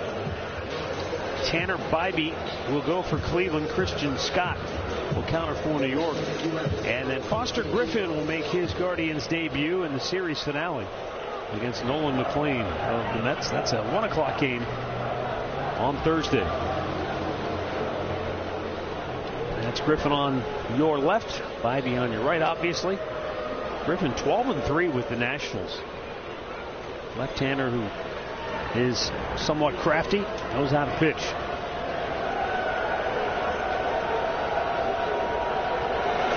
And there's a fastball low to Joe Adell, who has single, doubled, reached on an error his last time up.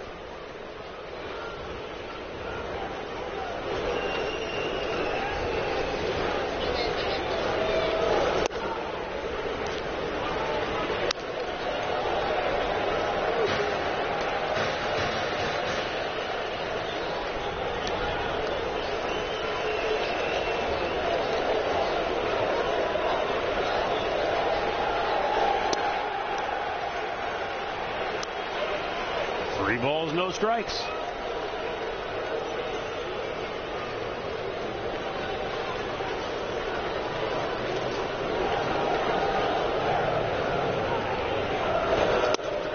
Taken all the way. It's in there.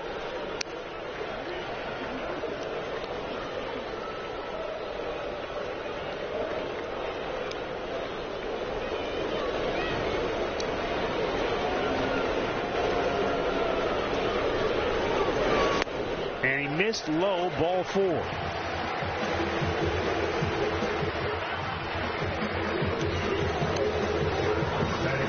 That is the 8th walk of the night by New York pitching, and Cleveland has not taken advantage of any of them so far. They have had, as you mentioned, their share of base runners. Chase DeLauder, he's walked 3 times. The only time he scored is when he singled and came around to score in the 5th. That's the last run of the night for Cleveland.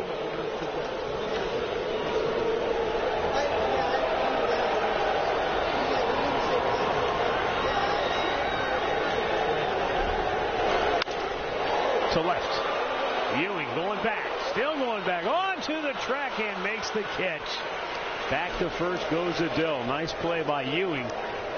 He looked just a tad unsure of himself as he ran onto the warning track, but he stayed with it, and that's a big second out for New York. Yeah, he had to go because that had some carry to it. He gets back and gets it about a couple of steps before he's going to run into that wall, but a nice swing by DeLauder. And with 2 down, Nathaniel Lowe came on as a pinch hitter in the 7th and lined out on a broken bat. Flare to short, takes a strike.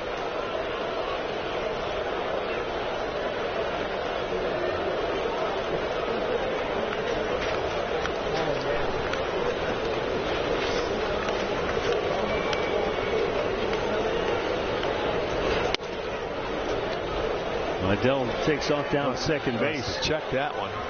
He wanted to challenge, but he got no challenge. He wanted to check. Oh yeah, they don't have any left. No, they're out of challenges.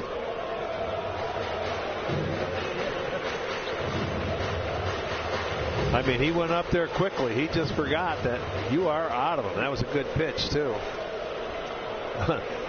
He kept saying, "Hey, you didn't see me? You are out."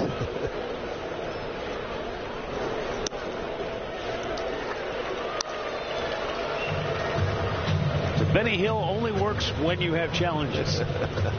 Yeah, right.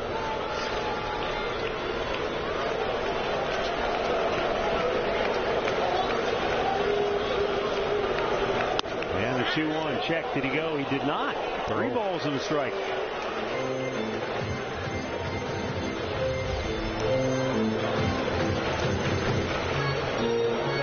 Oh, that was close.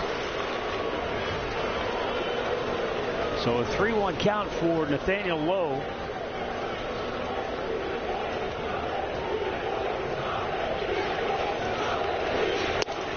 And there's a strike full count. Lowe trying to keep Cleveland's hopes alive here in the ninth. They trail by 4. Angel Martinez waits on deck.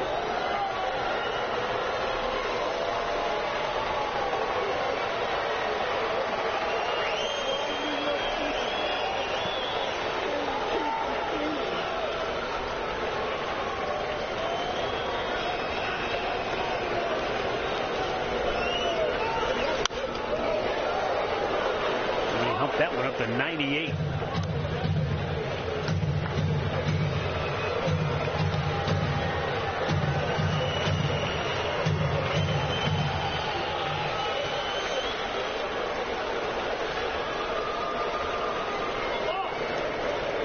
Again, the 3-2. Popped it up left field. Ewing makes the catch. The Mets snap a personal 6-game losing streak to the Guardians with a win here in the series opener. 6-2 is the final. And the Mets are 48-66 on the year. Sean Manaea, your winner, he goes to 3-5. Guardians fall back to 500 at 57-57. Joey Cantillo saddled with the loss. He's 8-7 on the year. Just too many mistakes. Yeah. The physical miscue early cost them 3 unearned runs, but then some sloppiness running the bases. They ran themselves out of an inning in the second, and then a couple of double plays and no clutch. 3 double plays tonight, and opportunities. You're right. We're there tonight, starting from the bottom of the first, and when they couldn't score, bases loaded, nobody out. They came back and they got 3 unearned runs on the board at the top of the second, and they just never could recover from that point. So it was a tough night. You got to take it back in, and you got to get back and get after it tomorrow. 11 men left on base for the Guardians here tonight as they fall by a final score of 6-2. Guardians postgame. Al Pulaski, Cody Allen will break it down next. We're back with you tomorrow night as the series continues between the Guardians and the Mets.